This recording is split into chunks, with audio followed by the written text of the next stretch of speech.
Man, check this out. You're on official Rob Brown lockdown. Represents being real. Yeah. Unfiltered sports talk. Manufactured locally for the Carolinas. Lockdown. This is the Rob Brown Show. Get robbed. Only on The Fan Upstate. Friday, gotta get down on Friday. Yes.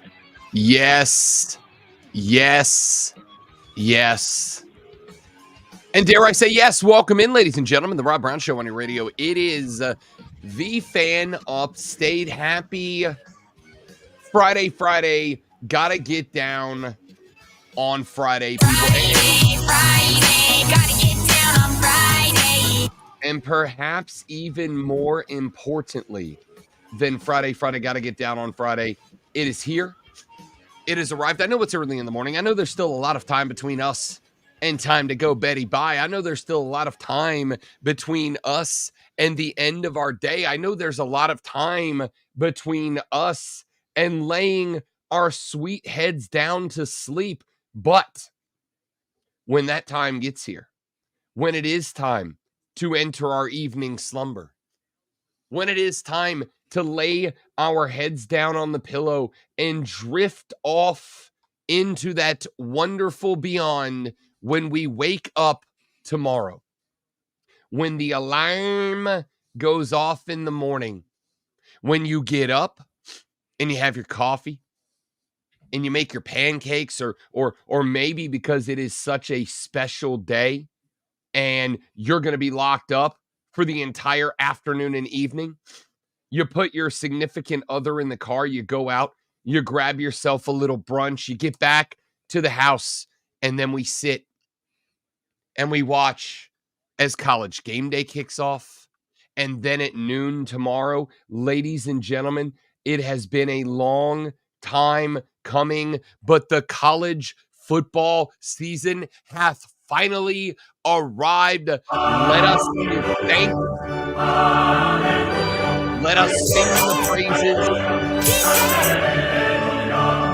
of the sports gods, as we have long suffered through the football off season. But alas, the time that was promised before has come.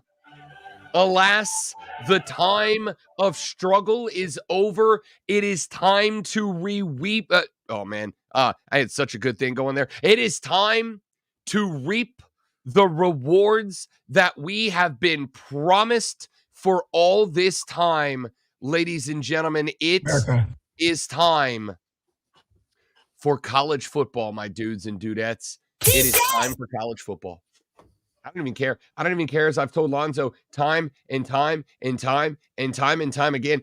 I don't even care that it's like not all that great of college football. I do think the Florida State-Georgia Tech game very much has the possibility to get very interesting. I think as we have watched the line on this game drop 3.5 points over the past week, there's the possibility that this thing could get a little wild. But football's football for me, big dog. Do Clemson fans tune into this game to root against DJ? You know, I would say no. I think that how many Clemson fans do you really know? I mean, the real ones, the ones who put Clemson in front of their name.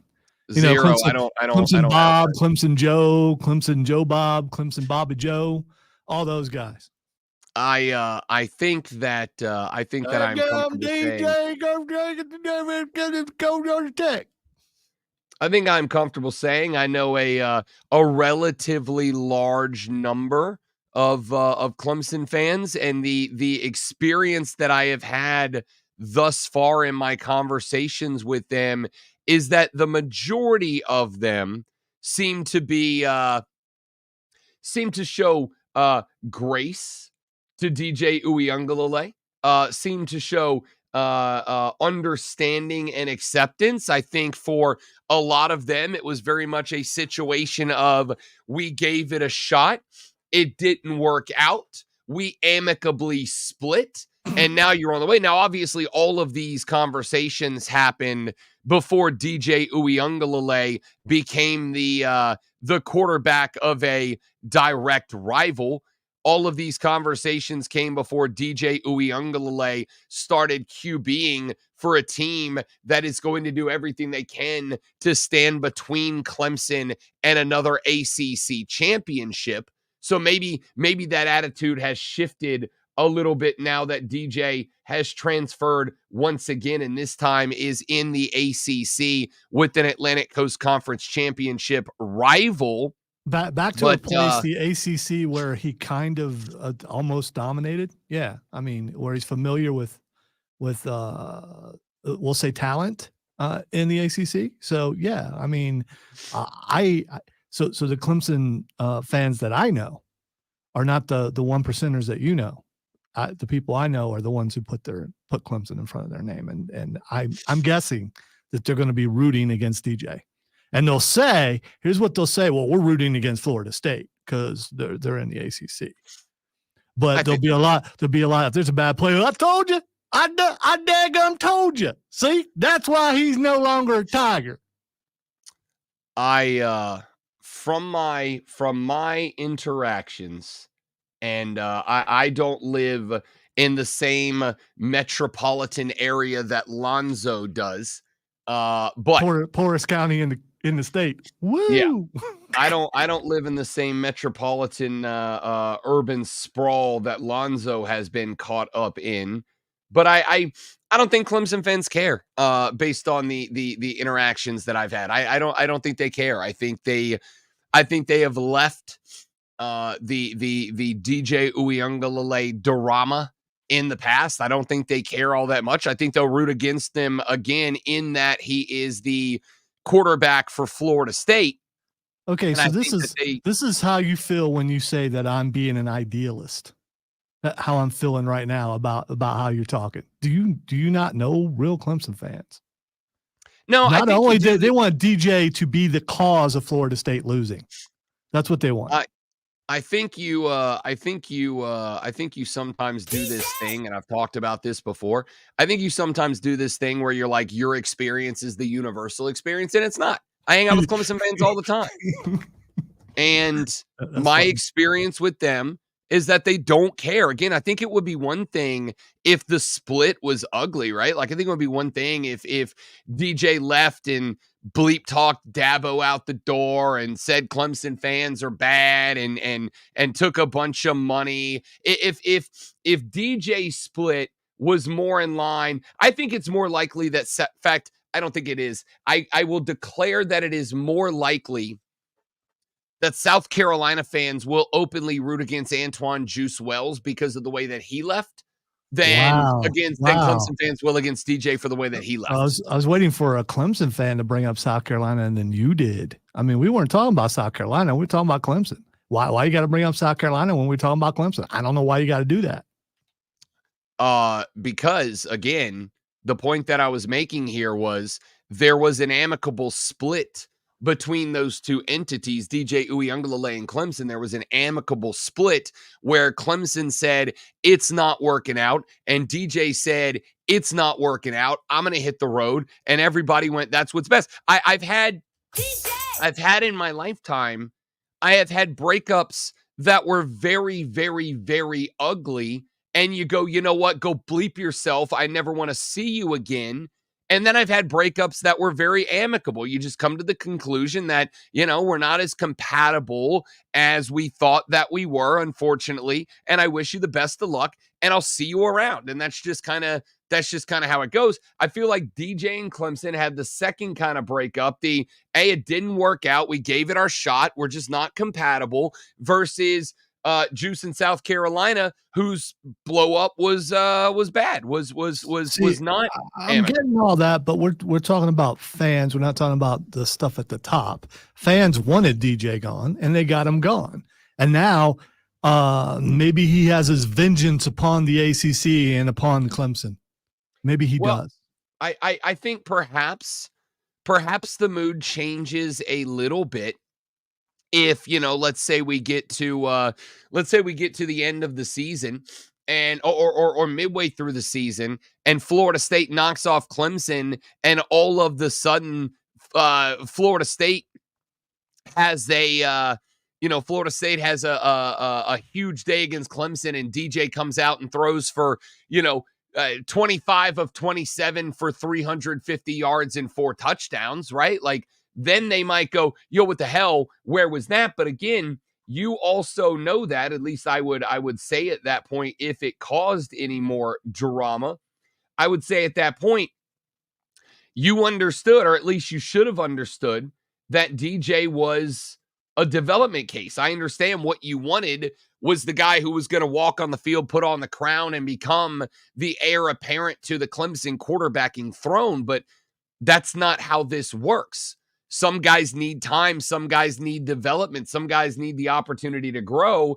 DJ obviously did. That's why he went to Oregon State, and that was the benefit of him going to Oregon State. Had you given him another year of growth, another year of time, maybe he could have been that guy for you as well, but you were all ready to move on to Cade Klubnik. Again, to me,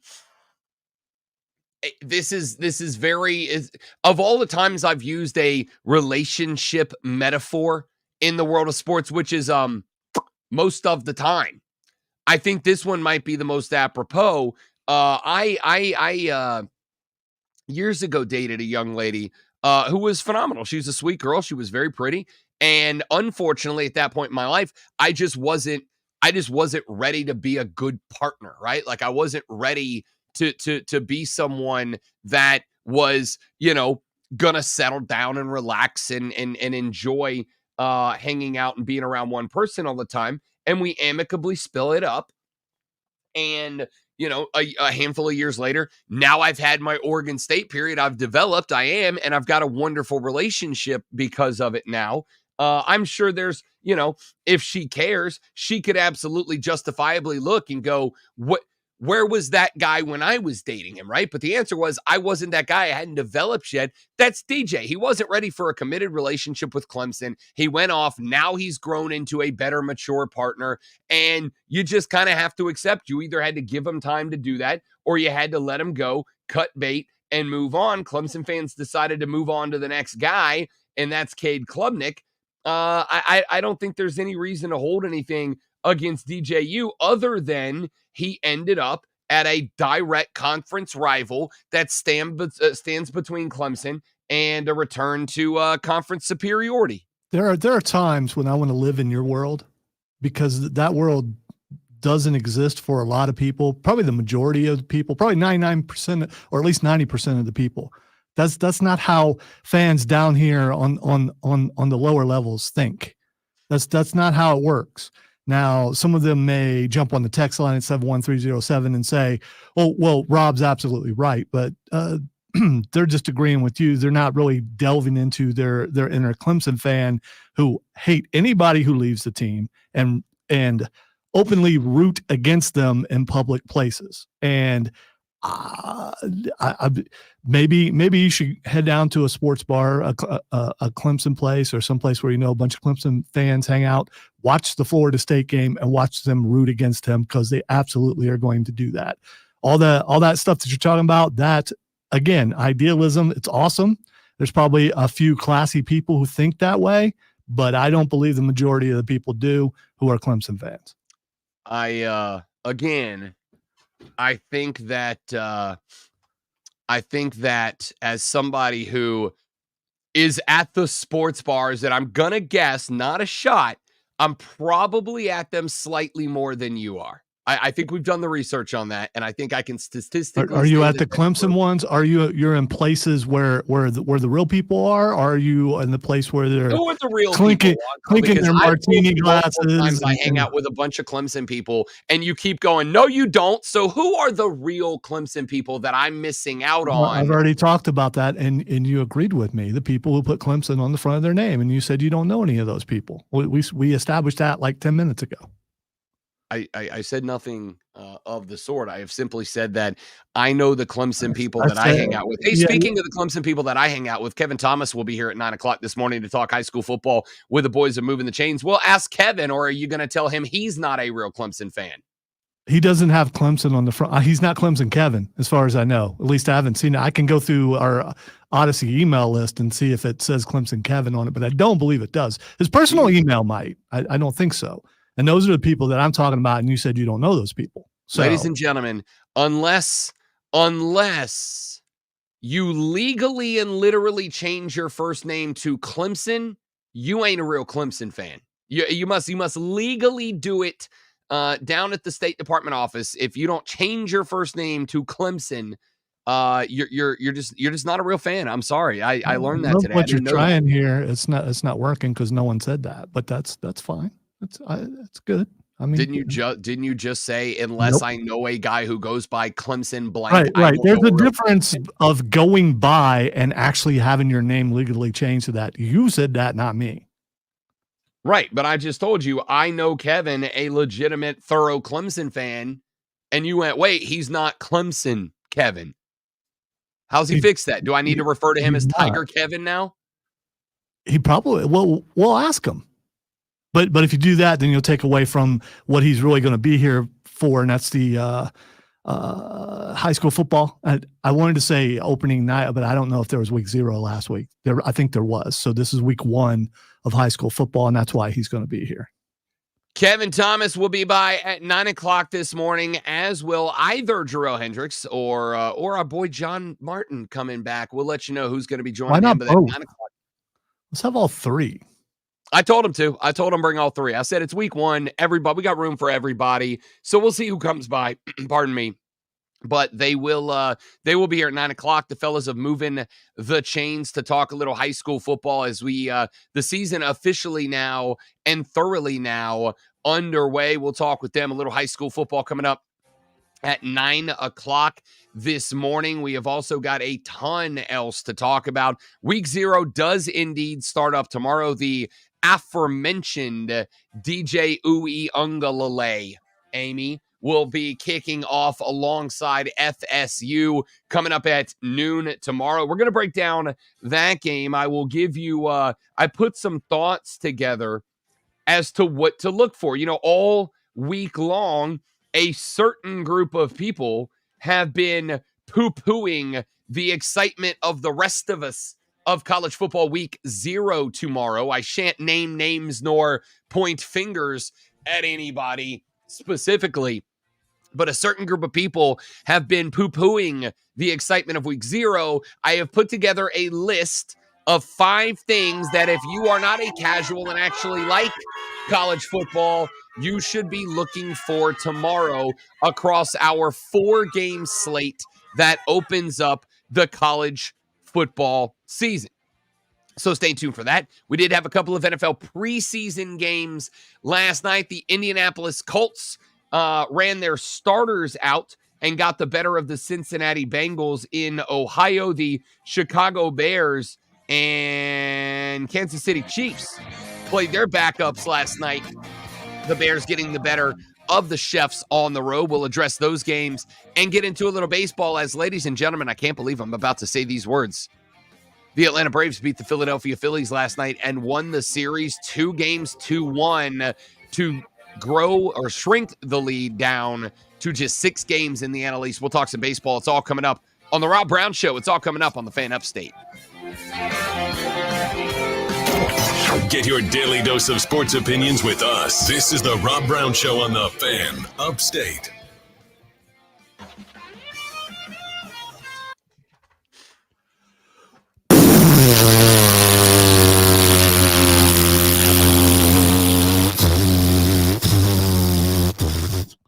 I apologize for the hesitations. I don't know what happened there. I mean, it should have been solid all the way through. There's a couple gaps in there. I have no idea what happened. I wasn't looking at the computer when you started, and I about crapped my pants because I thought something broke.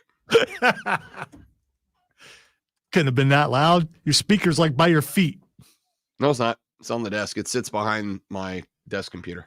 The way you always look at your feet when you can't hear. I don't. I look down at my computer because so I have this computer and my other computer's under it.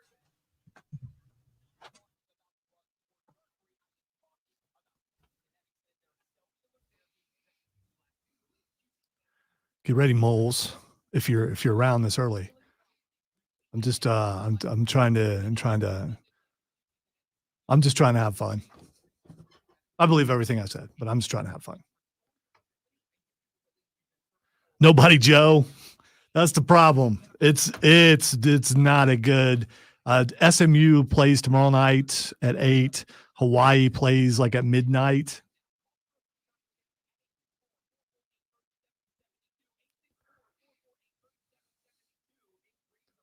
I think maybe some of the preseason NFL games might be a little more exciting. But I'm a hater, so I mean, you know.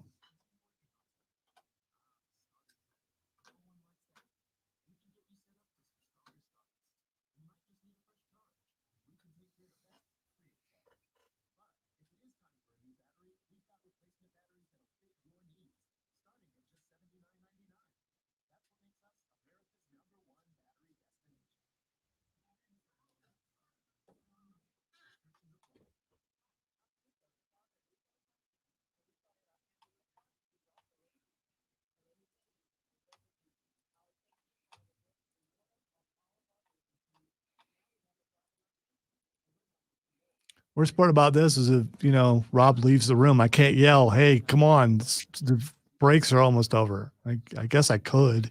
Won't do any good, though.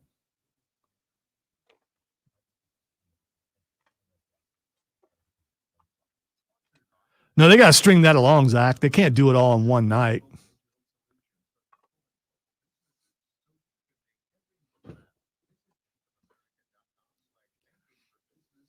I'm not a hater, Joe. I'm a realist. I deal in realism, not idealism, like what Rob does in his perfect world, where Clemson fans don't think that way because it's beneath them. I mean, don't you live in a world where every Clemson fan is a evil, self-righteous monster? No, I know some really cool people who are also Clemson fans. Then I know people who put Clemson in front of their name, and they're not. Keyword fan. This is the Rob Brown Show with Lonzo. Mornings on the Fan Upstate.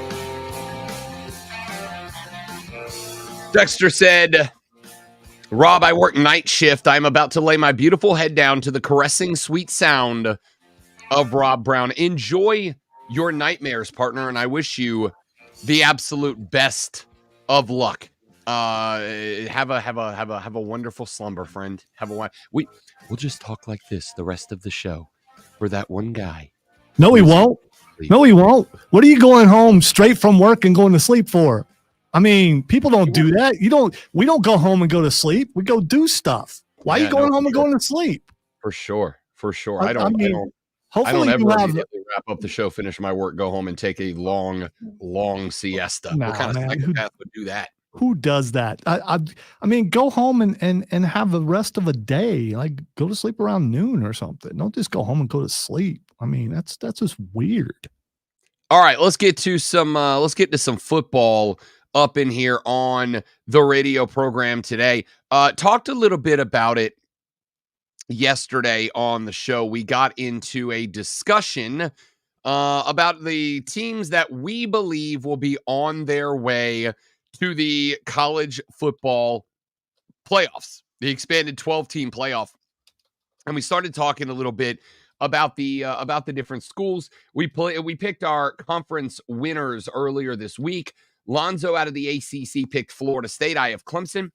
Out of the SEC, Lonzo picked Texas. I picked Alabama. Out of the Big Ten, Lonzo picked Ohio State. I picked Oregon. And out of the everybody else group, Lonzo was selected Cincinnati. I went Utah. And then there is obviously the chance. That's my Big 12 champion. And then there's obviously the chance for a group of 5 team to get in there as well. Lonzo selected Cincinnati to make that happen. But now we've got those other 7 at-large slots that we need to talk about. Now we've got all of the extra at-large bids that are available here. And I asked the question yesterday. We didn't really get into it too heavily, but we will here.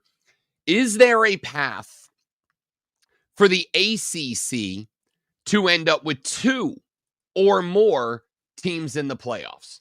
Is there a path for the ACC to end up with 2 teams in? Could both participants in the ACC title game find their way into the college football playoffs? Is there a possibility of 3 teams? Could we have 2 11-1 teams and then potentially an 11-1 team that is left out of the ACC championship game that finds a way to sneak in the back door? And the answer to me is yes, the possibility is there. The problem is when you look at those extra teams, right? And I will start for right now. I will start right now with with Florida State and Clemson being your odds-on favorites to win this conference. According to ESPN, Florida State has a 36% chance to make the college football playoff. Clemson has a 27% chance, just a little bit better than 1 in 4 to make the college football playoff. And the Miami Hurricanes have the 3rd highest chance at 18%. That is tied with the Louisville Cardinal. They give SMU a 17% chance of making the college football playoff this year. So if we look at those 5 teams, we look at those 5 teams and we start with the team that is predicted to be, not by me, but by Lonzo, not by me, but by ESPN, the Atlantic Coast Conference champions, the Florida State Seminoles. On that list, they have SMU, they have Clemson, and they have Miami. They do not have Louisville this year on the schedule. Florida State also has a top 10 matchup against Notre Dame. That game is on the road this year. They will also match up with Florida at the end of the year on rivalry weekend. Then you take a look at the second team on the list. That, of course, the Clemson Tigers. Clemson has Georgia out of the gate. They also have at number 10 Florida State. They also have a matchup against Louisville. They do not catch Miami. They do not catch SMU on this list. If we go to the third team on the list, those are said Miami Hurricanes. The Miami Hurricanes, as we mentioned just a minute ago, do have Florida State on the schedule this year. That is arguably their big game in conference. They open at Florida next Saturday. They do catch Louisville, but they do not have Clemson, and they do not have SMU on the table. We look at Louisville's schedule. The Louisville Cardinal this year, as we have just mentioned, they do have obviously on the schedule Miami this year. They do have SMU and they do have Clemson on the schedule. So when I look at and then there's SMU. SMU has a 17% chance of making it in. Looking at the SMU schedule, they do have Florida State coming to the house. The next week they are at Louisville, but they avoid Miami and they avoid Clemson. If you draw out the roadmap here for all of these teams, is it a possibility for multiple ACC teams? I think the answer is yes. I think Florida State can catch a regular season loss, still make the ACC title game. I think Clemson can catch a regular season ACC loss and still make the title game. I think Miami can catch a regular season ACC loss and still make the title game. The problem is, for them to do so, they will probably need Clemson to catch a couple or Florida State to catch a couple. And I will say that, and this is why I have for a very long time, to the chagrin of many of you, specifically those of you fans of the Southeastern Conference, this is why I have gone on so many rants about the fact that the college football broadcasting environment, to me, is very, very clearly slanted in favor of and biased towards the Southeastern Conference and the B1G. Because here is the unfortunate reality for the teams like Miami, for the teams like Louisville, for the teams like SMU, for the teams like, well, everybody that's not in those two conferences. I don't think a 10-2 team that is not from the B1G or the SEC is going to get in. I don't think a 10-2 team, unless that 10-2 team goes 10-2 and then wins one of the everybody else conferences, the Big 12, the ACC, whatever. Unless they go 10-2 and are still able to win a conference, I don't think a 10-2 team is getting in front of a 10-2 team out of the SEC or the Big Ten. And on top of that, and remember all those times you went, oh, Rob Brown, you're just being a big old crybaby. We have now seen the playoff committee establish that a school out of the B1G or out of the SEC will be permitted to go ahead of a school from another conference, even if that school has a better record. It literally just happened, meaning that if you are a 10-2 ball club out of the SEC, or excuse me, out of the ACC, there is a realistic chance now that a 9-3 team out of the SEC or the Big Ten, the playoff committee may look and go, yeah. They had one fewer win. They had one more loss. But look at the conference they were in. Look at the degree of difficulty. Look at the strength of schedule. So sorry, 10-2 Miami, 10-2 Louisville, 10-2 SMU, who did not play for or win your conference championship. This other school had it tougher than you did. So even though they lost more games and won fewer games, they get the bid, not you. This is why I went on those rants over the past 6 months. This is why I've been yelling about the Alabama thing, not because I particularly give a good gosh darn about any other team that was in that spot. I care because it was a precedent-setting decision that could very well see a 10-2 ACC team left out of the fold in favor of a 9-3 Big Ten or ACC team. And that is not a shock now because it's already happened. So the answer is yes.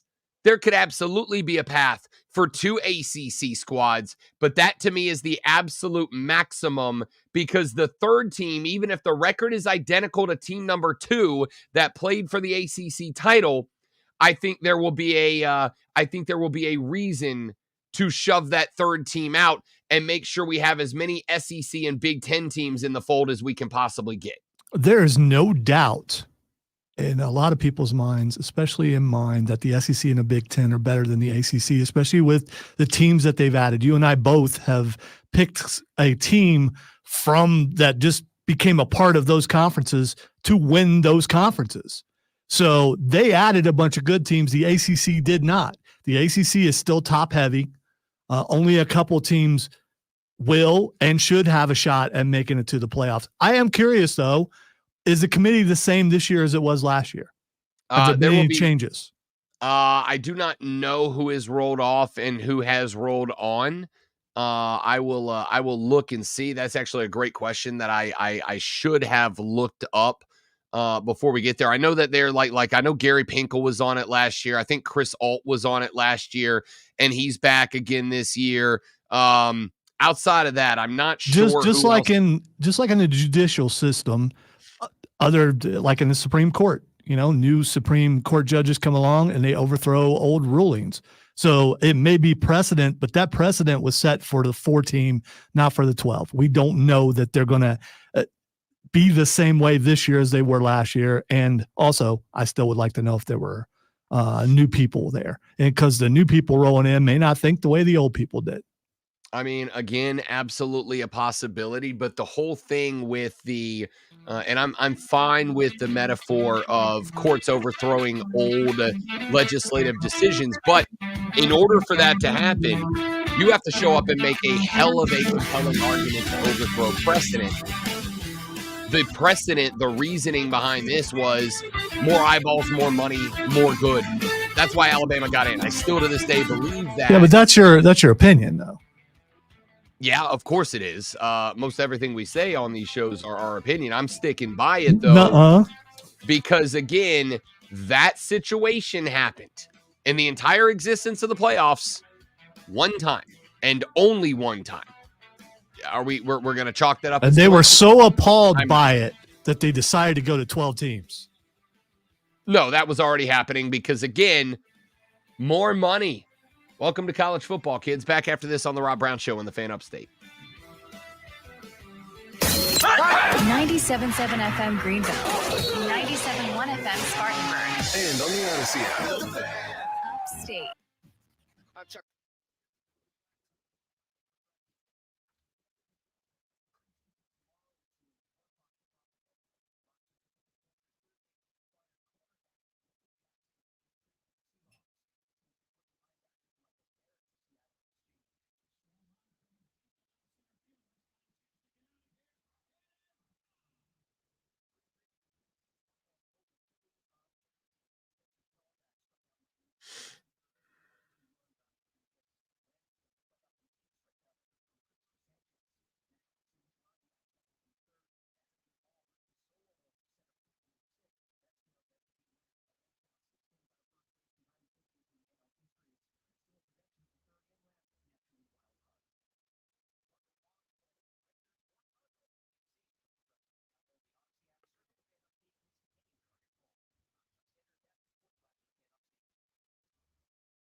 And that's low.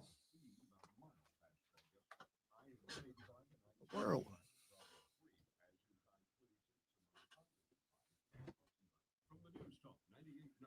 WORD Traffic Center. I'm Bill Brooks on the Fan Upstate. This is the story of the one. As a facility technician installing a new welding station, he knows getting the ventilation right is critical for safety. That's why when questions arise, there's Granger. Granger offers detailed technical product information online at his fingertips, so it's easy to find what he needs. Because when it comes to safety, having answers means he and his people can breathe a little easier. Call clickgranger.com or just stop by.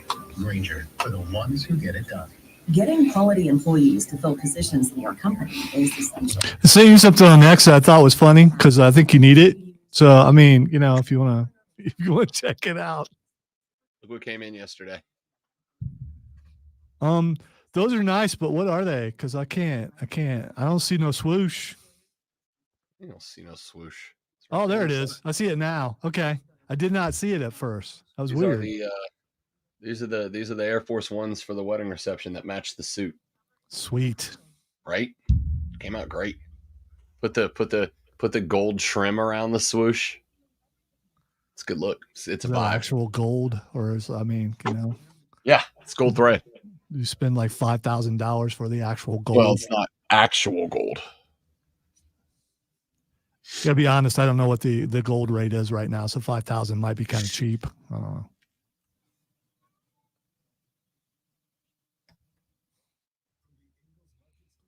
$20 seconds. Upstate. 97.7 FM Greenville. 97.1 FM Spartanburg. Always live on the free Odyssey app. Now, the Infinity Sports Network.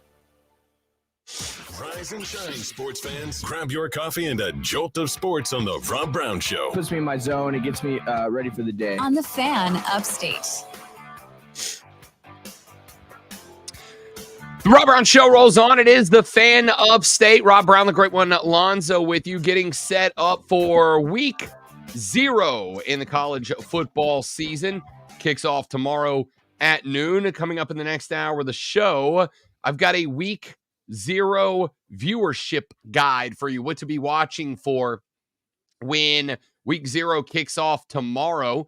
Not going to go down this path any further because I'm tired of it and I don't want to. But Tracy said Jordan Travis was hurt. That's why it happened. Yeah, I get that. That's a nice little layup reasoning, Tracy, except for not once but twice before. Teams with backup quarterbacks, including Lonzo's Ohio State University, were allowed to go compete for, and in Lonzo's Ohio State University's case, win the national championship with a backup quarterback. Again, you broke the mold. And no matter what angle you take on that argument, all right? And I know I'm beating a dead horse here. I know we're still talking about it with the new season here. And The I horse am is a skeleton by now. I'm just saying you've been beating that. Go ahead. I'm sorry. I am sure that this will never come up again after today, obviously. But no matter what angle you attack it at, it was a precedent-setting decision. No matter what angle you attack it at, it goes against everything that the committee had done every year before. Not one, but two other teams were able to compete for, and at least one of them win, a national championship with their backup quarterback. And on top of that, Florida State rode a top 5 defense to an undefeated season last year. So effectively what you said is that doesn't matter. That is irrelevant. You want to know why the NFL has gotten to where the NFL is? Because they've gone out of their way to make defenses more and more irrelevant, to make it harder and harder to play defense. That's why even I went after Tom Brady earlier this week with his, we've dumbed the offenses down for these rookies, and that's the problem. No, Tom. You haven't dumbed the offensive down. You've made it so ridiculously difficult to play defense in the NFL that it's allowed offenses to be dumbed down. You've made it so tough for defenses to play defense that quarterbacks don't have to be as cerebral as they had to in years gone by. That's why quarterbacks look different now than they did back in the day. Not because we've dumbed the game down, but because you've made the game so offensive friendly that quarterbacks don't have to be nearly as on their game to be successful as they did back when you played. When I go after Tom Brady, you know there's something to it, all right? Tracy said you can take multiple angles, but it's okay, all love. Listen, it's sports, dude. It's a conversation. Tracy, heart hand emoji to you, my guy. No worries at all. So I don't know. You seem kind of angry this morning. So, I mean, and they're feeling it. So, I mean, I'm not angry at all. It's college football week 0. I am I know. thrilled. Just let it go. It's okay. It's all right. It's okay to smile. It's okay to have I mean, you should be excited. You are pumped for tomorrow. And, would it make you happier if I'm quiet the rest of the show? Would that make you happier? Because I can do that. Correct. No, I am thrilled. However, I'm happy to make some other people mad, and I will do so right now. Have you heard this story, this conversation about the Little League coach versus the New York Yankees yet?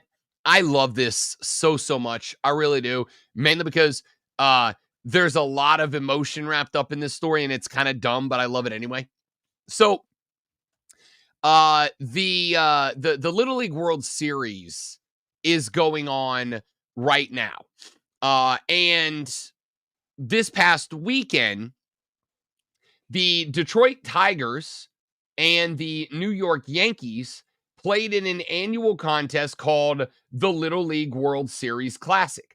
Effectively, 2 MLB teams go to Williamsport, where the Little League World Series is played in Pennsylvania, and these 2 MLB teams play a Major League Baseball game, and they invite all of the teams and all of the kids that are playing in the Little League World Series to come out and go to a big league ball game. It's a very cool event. Usually the players go out there and they invite the Little League players to come out, and they take pictures with them and spend time with them.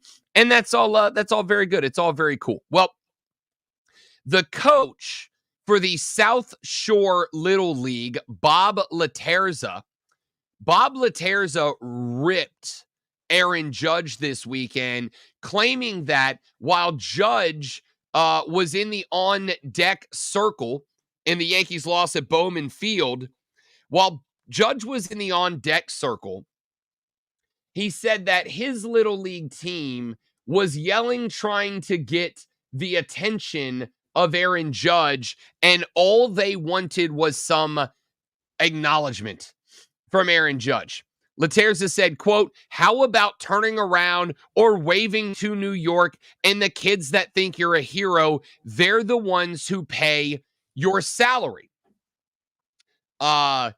He then got very indignant with Aaron Judge in a local paper, on a local radio station, etc., because Aaron Judge blew off the South Shore Little League team during the Little League Classic this past weekend.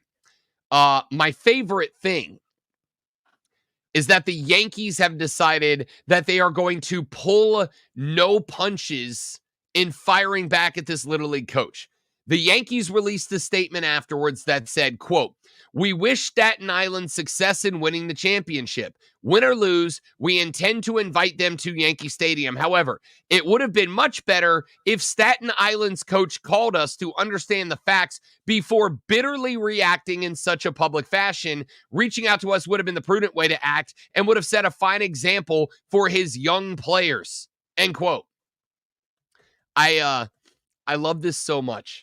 Because there's like, what about this isn't there to love? I've got the involvement of arguably the biggest name in Major League Baseball and Aaron Judge. I've got the feelings and emotions of a Little League ball club. I've got a hothead New Yorker of a coach who's real mad he didn't get his way. You know what I'm saying? Real mad he didn't get his way. And now I've got a big league ball club that is out here lobbing grenades at that coach like, hey, yo, man, why don't you watch your mouth, huh? Why don't you quit running your mouth and maybe talk a little bit before you start taking shots at us in the newspaper, huh? Huh? What are we doing here? I love everything about this. All right, I have a question. What would him calling them have done? What would they say? Oh, we're sorry, or say, oh, Aaron wasn't feeling good that day, or all your players are short and he's really tall and he didn't see them. Say, hey, the biggest name in Major League Baseball was in the On Deck Circle live during a Major League Baseball game and was dialed into making us a competitive ball club, and he's not going to be able to pay attention to every fan who screams his name while he's getting ready to go up to the plate and try to put a bat on a 101 mile an hour fastball. Maybe my guy that's getting paid tens of millions of dollars a year to go hit a baseball was locked in on doing that. Maybe Aaron Judge, who, by the way, went out on the baseball diamond before the game started and took dozens and dozens of photos with all of the Little League World Series players that were out there. Maybe while the game is happening, teach your ball club that ball players get locked in during ball games to be the best ball players that they can be, and you're being a little bit of an entitled jerk right now, which is not how I would have written the press release if I was the Yankees. I think you would have. It'd have been close. I think you absolutely would have. Rob Brown, Yankee defender. Way to go. Defending the Yankees.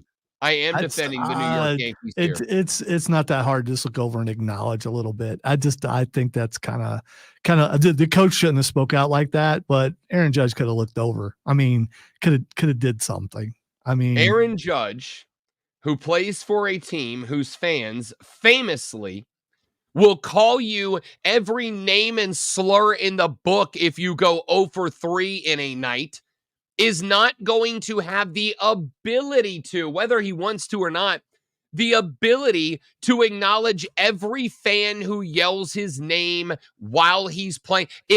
Lonzo, if we went to a Chiefs game and Patrick Mahomes is on the bench and he's got his tablet and he's looking through the plays and he's watching the film, and your granddaughter, you bring her to the game and she yells, "Hi, Patrick," and Patrick doesn't turn around and acknowledge her, are you going to put Patty Mahomes on blast and go, hey, man, maybe you could look up from the playbook of an NFL game for just a second to acknowledge a fan? No, you're not going to do that. You're going to go, sweetie, he's at work. He's doing his job. He's got to stay focused. So he's not mad at you, but you just got to understand Patrick's working right now, and he'll yell at us after the game, and you're going to move on I do. like the Yankees do. I do appreciate the scenario. It's very unrealistic, but I appreciate the scenario. That's true. And You wouldn't sit front row.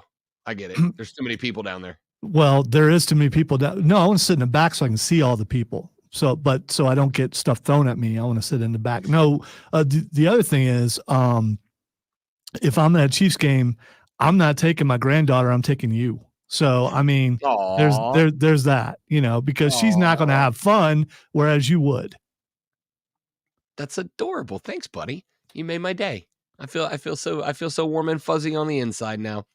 All right. So yeah, I'm gonna defend the Yankees. This ends up being a story about, and here we go. Here comes bad guy Rob. Somebody hand me the robe with the glitter and the feathers on it because I'm about to be the heel. And the across the front or the back, I don't know where this says "I hate children." I don't know where you would put that on. Maybe a small patch somewhere. It doesn't say "I hate children." What it says is your children aren't the most important thing in the world to anybody but you. All right? They're not. If you genuinely, honestly, sincerely expect for a big league athlete to check out of the game that Aaron Judge gets paid like $19,000 every time he swings the bat.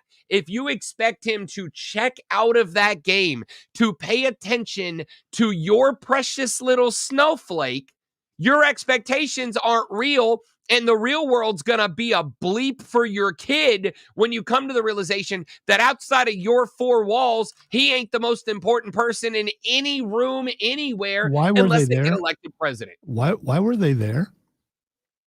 Why were they there to watch a ball club? No. Why were the MLB teams there? To play a baseball game. But they were there for the kids, right? No, they were there to play a baseball game. It just happened to be about the baseball game that was themed about the kids that day. Yeah, right. So they were there for the kids. So if you're there for the kids and that's the reason why you're playing in that ballpark, maybe just be a little more, wave your hand, something. I mean, because that's why you're there. Check out of the game that you're about to go to an AB with 2 outs in your team trailing. Don't pay attention to the New York Yankees. Pay attention to my precious little crotch goblin. That's what you should do, Aaron. Weird. I've never heard that before. What's that mean? I mean, you get it or you don't. Listen. All I'm saying is the fact that I got on social media. That? Maybe I should have dumped that. I don't know. No. Neither of those. Hell, crotch is the most appropriate thing that I call that area on the air. So I feel like we're clean. All right.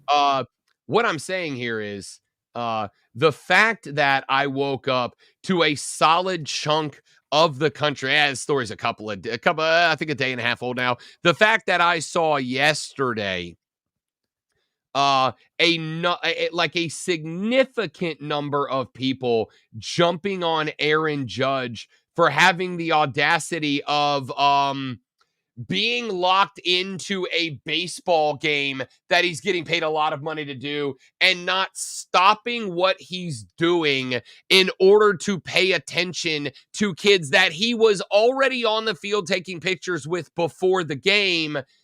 Like, there's no need for that. Leave Aaron Judge. Do you understand what you got to go through to get me to defend a New York Yankee? Stop it. Seems like you did it pretty easily. I mean, you were right in there because kids were involved. So Nothing to do with the kids. I would feel the same way if it was some adult who said, I can't believe I paid all that money to sit by the dugout and none of the players talked to me. So if they were there at the old folks' home. If they were playing a baseball game that counted in the standings, yes. Sorry, Ethel. Aaron's not got time for you right now. All right? It is what it is. He is there to be a big league ball player and play big league ball at a big league ball game. Why is Aaron? Leave Aaron alone. Hey, that's hour number 1 of the books. When we come back here in hour number 2, we open it up with your water cooler cheat sheet, top 3 sports stories that you need to know before you get to the office and start talking sports. Then our week 0 viewer guide. I've picked out a couple of storylines that you may want to keep an eye on when college football gets its start tomorrow in week 0. That's all coming up in the next hour. Before we get there, Lonzo is about to dial in like a professional. Don't have your kids say hi to him. He's too busy focusing on this sports flash. Just want to shout out to Ethel. The Atlanta Braves won the second game in overall series over the Philadelphia Phillies with a 3-2 win last night on the back of a 9-strikeout night from rookie Spencer Schwellenbach. The Braves had 10 hits, including a 3-for-3 one-home run night from Adam Duvall. Atlanta decreased the Phillies' divisional lead to 6 games, but a Mets win has them just 1.5 games up on the final wild card spot. Tomorrow marks the beginning of the 2024 college football season with week 0. Florida State and Georgia Tech will kick off the day and the season in Dublin, Ireland at noon, followed by Montana State at New Mexico at 4, new ACC member SMU at Nevada at 8, and a midnight kickoff between Hawaii and Delaware State from the Aloha State. Hey, tune in tonight at 7 p.m. as the Burns Rebels take on TL Hanna right here on your home for Burns Rebels football, the Fan Upstate. Up to the minute upstate traffic. The Cordell and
So I've gone to 3 body shops this week with my car.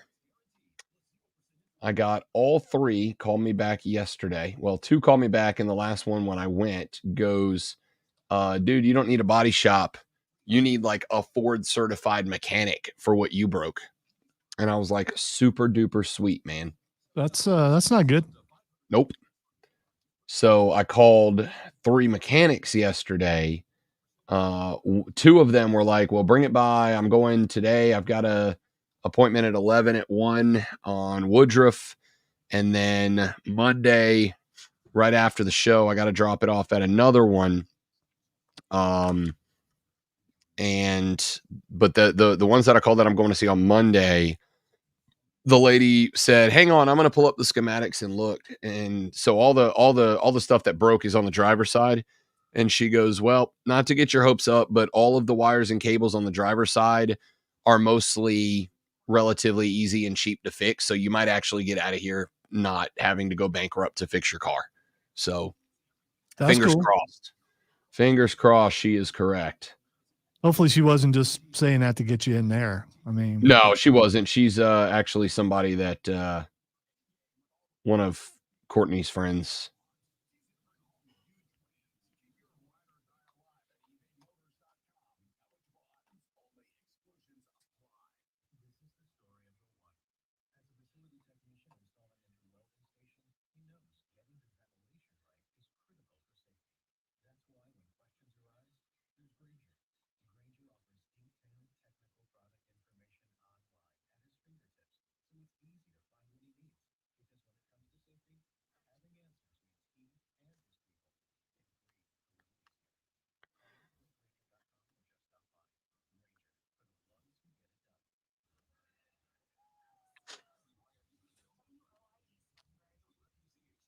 The official sports voice of the Upstate Fan. The Fan. Upstate. An Odyssey sports station. New Life first break.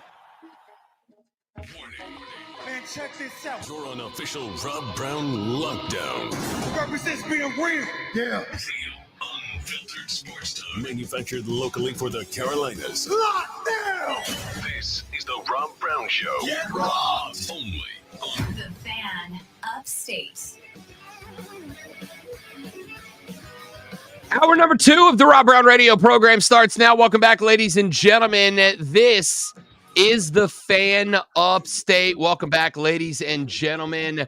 Spectacular to have you, my dear friends. I am Rob Brown, the great one, Lonzo, back in the network studio in charge of pretty much everything today. You can be a part of the show. The text line is open, 71307, 71307. Start your text with FAN, F-A-N, and we'll read them on the air, 71307. That is the number to be a part of the radio program. Texter said, Rob, from what I've read, you just made the same case the lawyers from Clemson and FSU have made. The grant of rights has wording about winning conference bowl games. Yeah, that is effectively, Texter. That is the argument that has been made by the attorneys from Florida State and Clemson. Speaking of, we do have a lawsuit update. It will actually be one of the items coming up here briefly in the water cooler cheat sheet. I'll clue you in on what the most recent development is, but that is a part of the argument that has been made in the lawsuits filed by Florida State and Clemson against the ACC. Effectively, the argument that they have made is because of the fact that, in their opinion, the ACC did not make the best possible effort to stay competitive during the growth of expansion of the other conferences.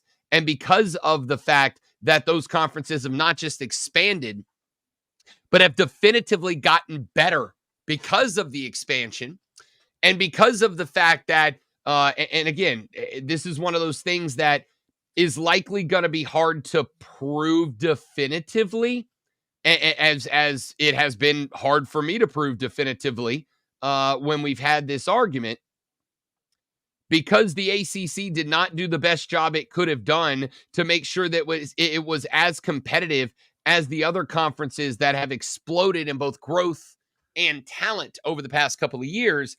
They are arguing that it has actually made it harder, more difficult for Clemson and Florida State to stay competitive on a national scale. And I have no doubt that when these lawsuits are ultimately and finally argued in front of judges, as I believe that they now will be, based on the update we got that's about to be part of your water cooler cheat sheet, based on the fact that the other conferences have passed them, it's going to make it more difficult for those teams to be able to get in when the reputation of the ACC basically hampers them, holds them down a little bit. Florida State will make the argument that if the ACC would have done more to be more competitive and would have had the same social paradigm that it was viewed through as the SEC and the Big Ten, they would have played for a national championship last year. They are going to argue, and I think accurately, though it will be difficult to empirically prove, that the reason they didn't get in last year, and I do believe this to be true, is because college football looked and went, the SEC has more money, it makes more money, and we need to make as much as we can, so we got to pick an SEC school, and Alabama happened to be right there. So all of that being said, I do think it is part of it. And since we've teased it now, ladies and gentlemen, it is 7:04 in the morning. You got just a tick under 55 minutes and some change to be in the office, to sit down, to respond to all those annoying emails from the boss this AM. And then once you do that, it'll be what? 8:07, 8:08. Time to take a well-earned, well-deserved break to go talk some sports. And if you're going to talk sports, you got to know what's going on in the world of sports.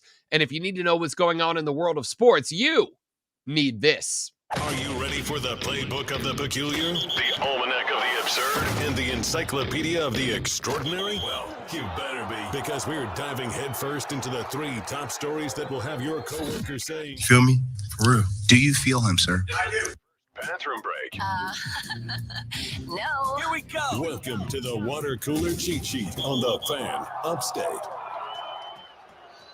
It is the water cooler cheat sheet, the top 3 sports stories that you need to know before you get to the office and start talking sports this lovely, lovely Friday morning. A lovelier Friday morning than we have had in a very, very long time. A lovely Friday morning because tomorrow, my dear friends, college football is upon us. We have waited, anticipated, and the fire in our eyes has never shined brighter. My dear friends, football is here. Let's dive head first into item number 1.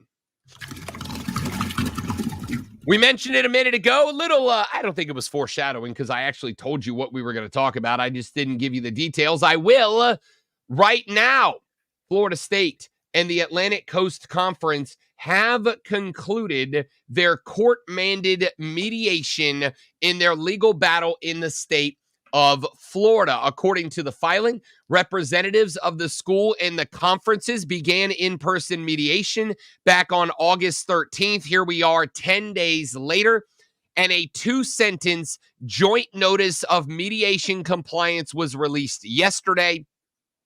One of the 2 sentences said, quote, although the parties did not resolve this matter, the parties continued discussions, end quote. But the official mediation between FSU and Clemson has come to its conclusion without any resolution to the lawsuit. Of course, as you know, because you've been listening to the show for the duration of the battle, there are 2 lawsuits right now that are in place between Florida State and the Atlantic Coast Conference. One of them was filed by the school against the conference in Leon County, Florida, where Tallahassee is. The other, of course, was a countersuit filed back against Florida State by the ACC. That one in Mecklenburg County, North Carolina.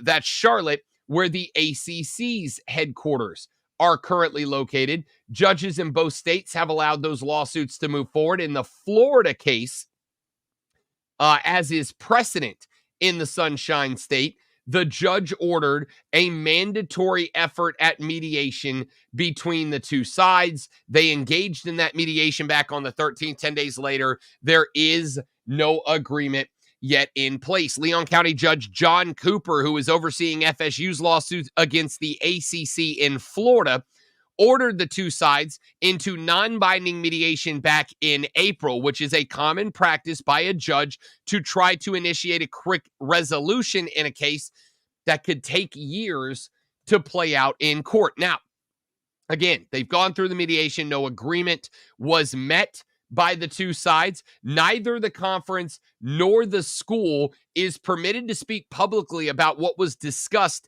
in the mediation session, but ACC Commissioner Jim Phillips is on the offensive. He yesterday was on ESPN and said, quote, we are going to fight. And that's the way it should be when you sign an agreement twice, willingly sign, and that you are part of a group that comes together and decides that this is what you want to do for the next 20 years, and you should be held accountable for that, end quote. Of course, these ACC's media rights contract with ESPN runs through 2036, though the network has an option to end the deal in 2027. ACC members also signed a grant of rights that runs concurrent with the ESPN deal and hands over the broadcast rights to the school's home football games through the length of the agreement. FSU and Clemson say the value of the deal leaves them at a disadvantage when compared to schools in the Big Ten and the Southeastern Conference, a sentiment that I very much agree with. And the longer that this ACC deal remains in place, I think the easier it will be for Florida State and Clemson to prove that to be the case. But that mediation has concluded between FSU and the ACC in Florida with no agreement reached, meaning that we will take the next step. On Monday's edition of the show, we will speak with John Blau of the Post and Courier. John Blau has been covering these lawsuits extensively on the behalf of the Post and Courier, at least as it pertains to the Clemson side. But obviously, as Clemson and Florida State are both locked into these lawsuits, everything that happens on both sides matters to Los Tigres. So we'll talk to John Blau on Monday and get his thoughts on this upset. Let's go to item number 2. This I find very interesting. The Colorado football program had an assistant coach by the name of Trevor Riley. Had because Trevor Riley resigned his position from the University of Colorado coaching staff. That is, of course, Deion Sanders' coaching staff. We did not know why. Coach Prime. Now we have a bit of an idea. According to Sports Illustrated, in a report that came out yesterday, former assistant coach Trevor Riley told Sports Illustrated that he traveled to the Middle East during the past holiday season to try and secure funding from Saudi Arabia's public investment fund for the Buffalo's NIL program. Riley resigned as the team's special teams coordinator on August 1st. In his resignation letter to Colorado Athletic Director Rick George and head football coach Deion Sanders, Riley claimed that he was placed in charge of NIL activities with his special teams duties and expressed frustration over attempting to raise funds. Ultimately, those efforts fell through due to what he said was lack of support from the athletic department. Riley wrote in a letter, quote, "You paid me $90,000 a year and let me handle special teams. I did all this work in your name and was told to pursue it. I burned through all my contacts in my Mormon community, which is worth about $3 trillion. Now I can't get these people to answer my calls because I just found out today that none of my endeavors will happen. I even went to Saudi Arabia and got a meeting with the Saudis who were interested in pursuing business. I have email receipts to prove it, and you guys let it fall flat on its face," end quote. Riley went on in the letter to explain that he acted on his own, quote, "did nothing illegal," end quote, and was not asked to pursue those streams of revenue for NIL. That was confirmed by Colorado Athletic Department to Front Office Sports. A department spokesperson said in an email to Perez, quote, "According to Trevor Riley himself, he acted on his own accord and is no longer an employee of the university." Blueprint Sports, which operates Colorado's NIL Collective, 5430 Alliance, in addition to those of 26 other schools, told Front Office Sports that they were unaware of Riley's efforts and had nothing to do with the outreach to a sovereign fund. They released a statement that said, quote, "We want to clarify that Trevor Riley has never been authorized or directed to speak or advocate on behalf of 5430 Alliance in Saudi Arabia. Since our launch in March 2024, all funding and initiatives have been managed solely within domestic channels and are entirely unrelated to Mr. Riley's work. Any claims suggesting otherwise are unfounded and patently false," end quote. My man went after the Mormon Church and the Saudi Arabian Public Investment Fund, of course, the organization responsible for the creation of and existence of the Live Golf Tour, got straight up rejected, and or Colorado said, "Yeah, we're not going to do that," and bailed out, which, frankly, I get it. I don't blame him. I understand. I get it. So this is a wild story that all of this happened. Colorado had to, at least to some degree, know that he was reaching out to Saudi Arabian sources for money. Again, this is one of the other things I've said about the Live Tour. Remember, the whole premise of the Live Tour being funded by the Saudi Arabian PIF, and I know it is a term that when this conversation was really at its peak a while back, some of you guys were like, can we stop? Can we stop with this term? But the goal of the PIF was, always has been, and always will be to whitewash Saudi Arabia's legacy as a massive human rights violator.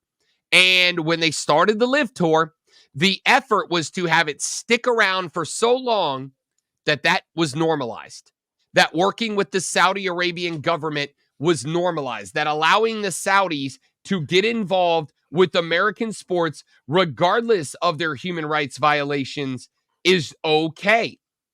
And very clearly, at least to some degree, it is working. I will say this. Good on Colorado for letting that fruit die on the vine. Good on the Colorado Buffaloes for not allowing Trevor Riley to pursue that any further and for allowing that deal to never come to fruition. Let's very quickly get to item number 3. Spencer Schwellenbach went 6.2 innings, gave up just 3 hits and 2 runs, K'd 9 in a solid outing last night as the Atlanta Braves get a 3-2 win over the Philadelphia Phillies and have closed the gap in the National League East to 6 games. Atlanta wins the series against Philly 2-1 with the effort last night, a 10-hit effort for the Atlanta Brave offense that included a 3-for-3 night with an RBI off of a home run for Adam Duvall before he was replaced by Jared Kelenic late in the game. Duvall had the dinger last night. RBI also recorded by Matty Ice, Matt Olson, and by Gio Urshela. Of course, Urshela picked up off of waivers a couple of days ago. He was DFA'd by the Detroit Tigers earlier in the week when Austin Riley took a ball off of the hand last Sunday. Urshela stepped in to that role, immediately started getting the start, and paid off for the Bravos last night. Got himself an RBI as the Braves win 3-2 over the Phillies. That moves them now to 68 and 59. They are now 6 games back of the Philadelphia Phillies. However, the Mets also won again. They are on a heater right now. And the New York Mets now just 1 1/2 games back of the Atlanta Braves. Why is that important? Because the Braves currently hold the 3rd wild card spot as it stands right now. There are only 3. Atlanta owns one of them in the National League, and the Mets are now 1.5 games back of that final wild card spot with just about 38 games left to play. The Arizona Diamondbacks are 3.5 games up on Atlanta for the top wild card spot. The Padres are 3 games up on Atlanta for the second wild card spot, and the New York Mets 1.5 games back of Atlanta for the 3rd wild card spot. Everybody else, the Giants, Cardinals, Cubs, all 4 or more games back of the 3rd wild card spot. So that's where we stand right now in Major League Baseball. Either way, a gut out series win for the Atlanta Braves last night. Real happy about that one. We'll talk some more Braves ball later in the show. We'll also get you your Week 0 college football viewers guide, all coming up on the Rob Brown Show in the Fan Upstate. New life.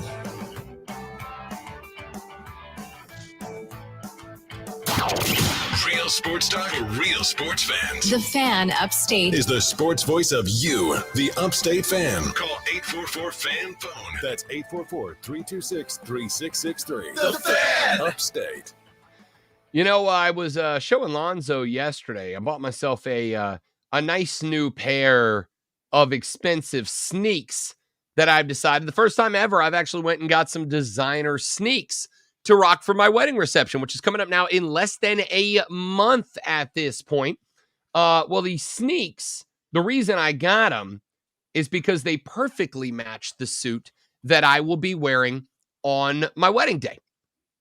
And the suit that I'm wearing on my wedding day, custom, tailored, Italian, my man, it looks magnificent. And part of the reason why is because of my friends at New Life Weight Loss. When I started working with New Life, I weighed over 262.5 pounds. When I started working with New Life, I was, to keep it a buck with you, unhappy about how I looked. I did not look good. I did not want to wear a suit for my wedding because I was embarrassed in how I looked in a suit. Then I got with New Life. I am now down to 214 pounds. My goal weight was 215. I got there. Now I am looking to continue that push. I'm going to try to get down to 205. Here's the best part. I know that when I get there, and I know that once I'm at the spot where I am happy with my weight, where I get to the weight loss target I want to get at, I'm not going to balloon right back up because New Life hasn't just helped me drop over 44 pounds at this point and over 10 inches off my waistline. They've helped me drop my bad habits. I look at food differently. I see food differently. I eat food differently now. So I'm not going to balloon right back up. And here is the reality, friends. If I can do it, you can do it.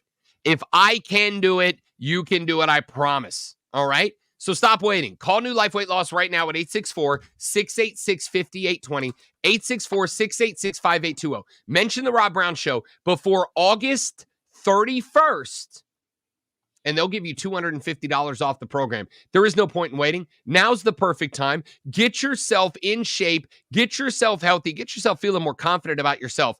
864-686-5820. Mention the Rob Brown Show before August 31st and get $250 off from our friends at New Life Weight Loss.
I'm Wire to Wire with Cole and Diesel.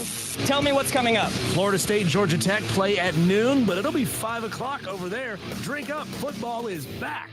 The NASCAR playoffs are soon approaching. We'll talk to Shane Connick of the Charlotte Observer. And did the Atlanta Braves drop the series finale versus the Phillies? That and more on the next Wire to Wire. Diesel and Cole Bryson really bring it on Wire to Wire. I turn it on and leave it on. Afternoons 3 to 7 on the Fan Upstate. Hey, this is Cole Bryson. It's the most wonderful time of the year. That's right, high school football season is here, and for the best coverage in the upstate, tune into the Saturday Morning Scramble. Each and every Saturday, we will have instant reaction interviews from players and coaches, and we will take your phone calls. Join me and Alex Guest from 8 to 10 a.m. on 97.1 FM in Spartanburg, 97.7 FM in Greenville, and on the free Odyssey app. All brought to you by Founders Federal Credit Union and your local Eagles. Listen on the Odyssey app. Search the Fan Upstate. Your morning jolt of sports. It's the Rob Brown Show. Orange Cassidy joins us here on the Rob Brown Show. I think one of my favorite things about All Elite Wrestling is that it's a wrestling company that's run by wrestlers, by guys that get to go out there and do what they love to do and put on matches. It feels like a locker room full of men and women that are loving what they're doing and being part of this company. What's that like for you to be a part of that environment? I wouldn't exist without AEW. I don't think any other place, any other wrestling company in the world would have let me do what I wanted to do and take a risk with me and just letting me be different. And I'm surrounded by people in a locker room that it really feels like a team. It feels like we're all trying to help each other out and we're all trying to beat each other up the best way possible. I'm very lucky every day that AEW exists, and I'm a part of it. Don't hit snooze. Hit play. The Rob Brown Show. Now morning 6 to 10 on The Fan. The Fan Upstate. Wire to wire with Diesel and Cole Bryson. Turn on, leave on. If you do not know, if you have not heard, this is the 5 o'clock fight. Diesel and I have to disagree on 3 topics. I like this one. You put this one on the rundown, and I cannot wait to tell you you're wrong. Gas station food. Eat it or leave it. Leave it all behind. I don't eat that stuff. It's not good food. Diesel. I don't care what you say. It's probably been sitting there for hours. It always gives you the bubble guts right after you eat it. I try to stay away from it as much as I can. Well, I hate to tell you, Diesel, but you are wrong. I am not above eating gas station food. Some days it just hits different, man. Tune in every day at 5 o'clock to see what Diesel and Cole argue about next. Wire to Wire with Diesel and Cole Bryson. Turn on, leave on. Afternoons 3 to 7 on The Fan. Upstate. Jim Rome in the jungle. Man, you thought the regular season sucked. How about that first weekend of the NBA postseason? Like, we waited all year for this? Look, I'm not going to sit here and tell you that was the greatest opening weekend of NBA playoff basketball ever. In fact, you know what I will tell you? Is that was essentially, how do I put this? I want to be very diplomatic when I say this, and I want to be very respectful. But if I had to say it, that first weekend was straight ass. And I will ask no one in particular, no names mentioned, Commissioner Ears. We had to sit through the entire boring ass regular season to get more of exactly the same on the big stage under the bright lights. Seriously? Other than last night's Thunder Pels tilt, could the rest of these games been any less interesting or any less competitive? When the product should be at its absolute best, it was actually at one of its worst. Jim Rome in the jungle at noon. The Fan. Upstate. Brighter than you. Trevor Lawrence got paid. Trevor Lawrence got some money. We were not on the air when this happened. Even if we had been, I would have. Dude, I've already had it. I'm literally here. Am I frozen? I'm looking at you talking to me right now. Yeah, I can't see you. My bad. If I can't say something again. Check 1 2 1 2. Okay. Well, you're not on the screen. Okay, my bad. Yeah. Okay, no worries. Hang on. The Fan Upstate. Sound off on the text line. At 71307. Keyword fan. You're listening to the Rob Brown Show. Only on The Fan. Upstate. Defending Southern Conference champion Furman is ready to kick off the 20. I can now. You said to run something else. Hi, everybody. Dan Scott, voice of the Paladins here, inviting. Oh, I was gonna. Can you see me? Am I back on the screen? On August No, but I can hear you. That's all that matters. All right, we're coming back. I'll reconnect real quick. SEC country to take on Ole Miss. The Pepsi pregame show will begin at 5:30 p.m. with the kick at 7 o'clock. It's Furman, Ole Miss, opening the 2024 college football season. Catch all the action on the Fan Upstate. Your guide to the gridiron, the maestro of the matchups and the keeper of all things cool in the sports world. This is the Rob Brown Show. Oh, yeah. Lonzo's here, too. This is the Fan Upstate.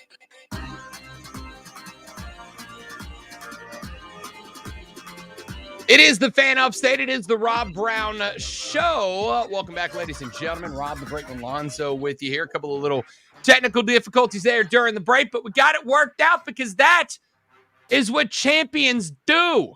Dudes, they rise to the occasion, and hence we have risen and roll on with the show. I got a few more things I wanted to get to. We talked a little bit. We've been talking in this hour every day this week, a lot of college football as the season is upon us finally. Week 0 football starts up tomorrow at noon, FSU and Georgia Tech, as we have mentioned a couple of times so far. Let's get to this, and I'll bring this back later in the show since we got a little short change for time here.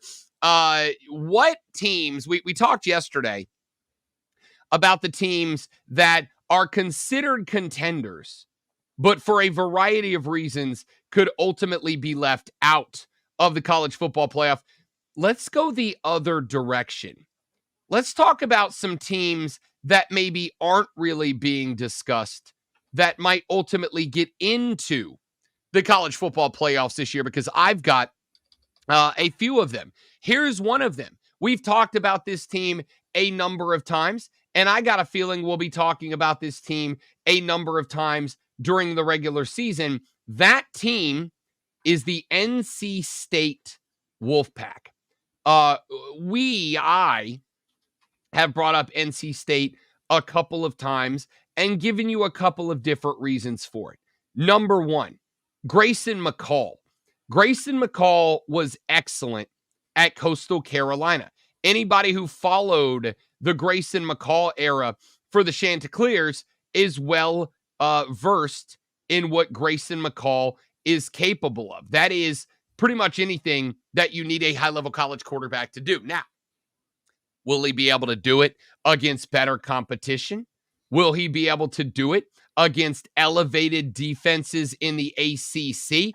That is yet to be seen. We will see it next Saturday when the Wolfpack get their season started. But there's another element to that. I'm also talking about the fact that Dave Doran has put together one of the best offenses. I am going to say the best offense that he has had during his time at NC State. They bring back 4 of 5 starters across the offensive line. Their skill position talent is very, very veteran. And then you add on to the fact that outside of a week 2 competition against the Tennessee Volunteers, the NC State schedule is as manageable as anybody's in the Atlantic Coast Conference. They've got Tennessee in week 2. They've got Clemson in week 4. That might be the most difficult challenge, as that game is on the road in Death Valley. After those 2 competitions, Northern Illinois, Wake Forest, Syracuse, Cal, Stanford, Duke, Georgia Tech, and North Carolina. NC State, if you want the prediction, I think NC State is going 10-2 this year. We talked about this earlier in the show. Is there a path for the Atlantic Coast Conference to get more than one team in? And I said the answer is yes, but it would have to be a setup that is, frankly, fortunate for an ACC school. It might be NC State. Might be NC State with that schedule. I would pay attention to that. Here's another one. What about Oklahoma? Lonzo has talked about the Boomer Sooners a number of times this offseason, and I think it's very fair to have done so. I think Brent Venables' squad is going to be better this year. I think I will absolutely trust a Brent Venables-led defense, and Oklahoma's got a good one. I do have a question a little bit about their quarterback position. Of course, they lose Dillon Gabriel, who is on his way. Jackson Arnold. Dillon Gabriel, now a Heisman favorite at Oregon, by the way. But Jackson Arnold, a sophomore out of Denton, Texas, will get the nod to start at quarterback more than likely this year. Last year, had 18 of 24 for 75%, 202 yards, and 2 touchdowns across the season. Appeared in 5 games last year. That included the Valero Alamo Bowl, where he went 26 of 45 for 361. The kid's got a gun on him. Can he read a defense?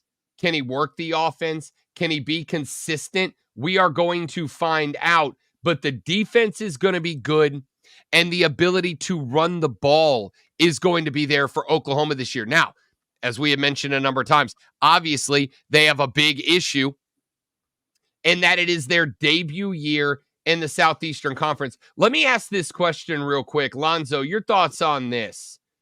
Do you think that teams in a new conference, Oregon, USC in the Big Ten, Texas, Oklahoma in the SEC, do you think that the old conference members are going to put a little extra oomph in welcoming the new teams to the conference? Do you think that Ohio State is going to have a little more pop in the pad? Do you think that LSU and Alabama are going to lay the lumber a little bit more firm when they welcome Oklahoma and Texas, Ohio State and USC into the new conferences? Or do you think they will be treated like any other ball game?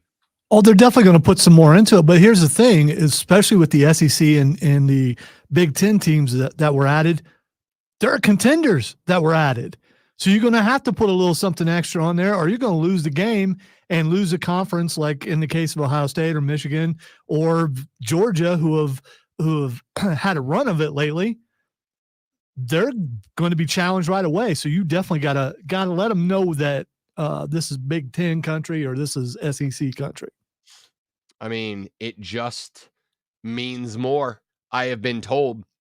I do wonder if that is a factor in all of this. I do wonder if some of the squads that are joining a new conference affiliation this year don't get the welcome wagon rolled out for them, and not in a way that they want it, right? I do wonder when FSU goes to SMU, the first time that Clemson plays Cal or Stanford, especially when they come to the house. I do wonder when Michigan takes on USC, when Oregon and Ohio State square off later in the year.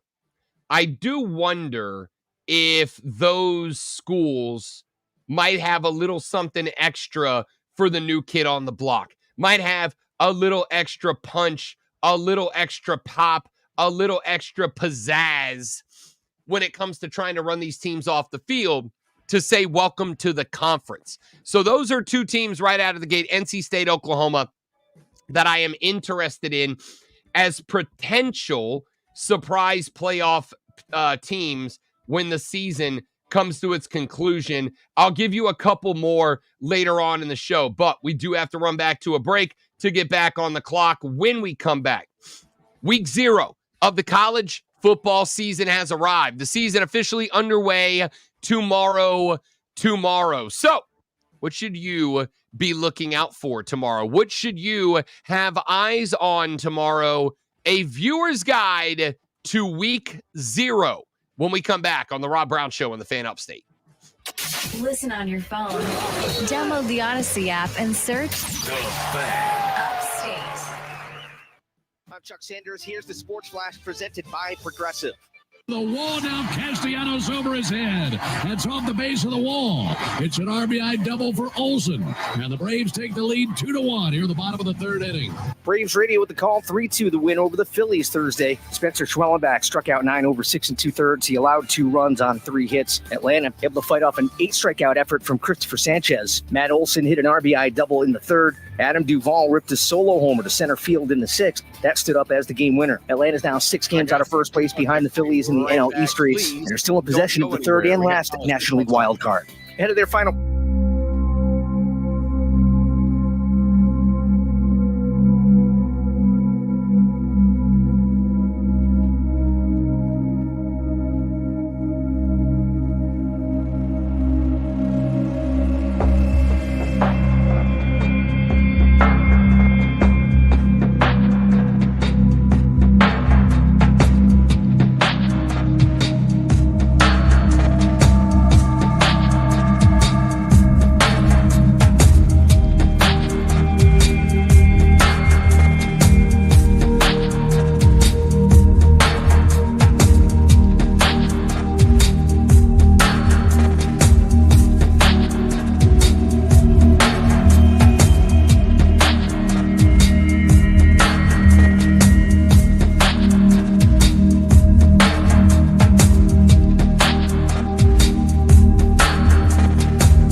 Financial Group for assistance with your timeshare. As the only Inc. 500 timeshare cancellation. I feel like we were just in a heist movie because I was watching the entire time, waiting for your door to open back up for you to come in. And I'm like, where is he? And I'm pretty sure the TV in the background was moving. I was sitting here genuinely about to ask you, why are we running so many commercials here? I was like, this is a long break.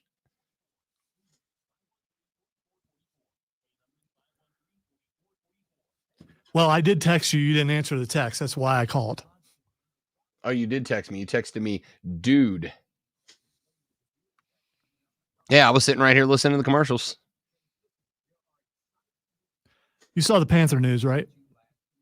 I saw a trade yesterday. Is that what you're talking about? No. They're playing starters. starters. Oh, the starters plan? Yeah, we're going to get to that.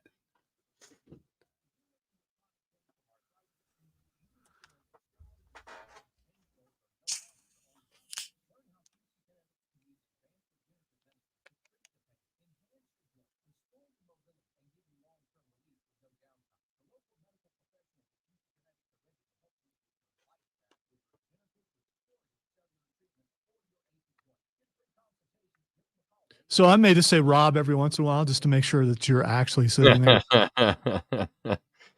I could hear everything. I could see you. You were moving on my screen. –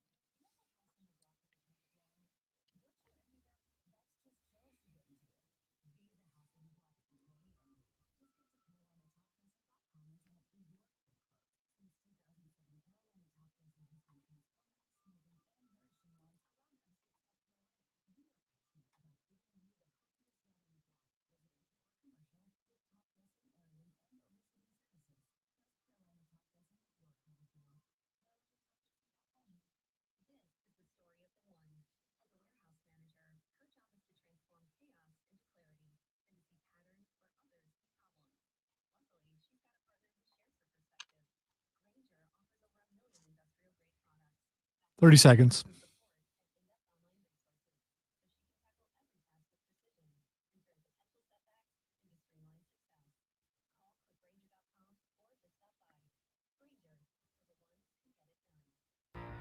From the Ingles Market Studio. Tigers, Gamecocks, Panthers, Paladins, and Rebels.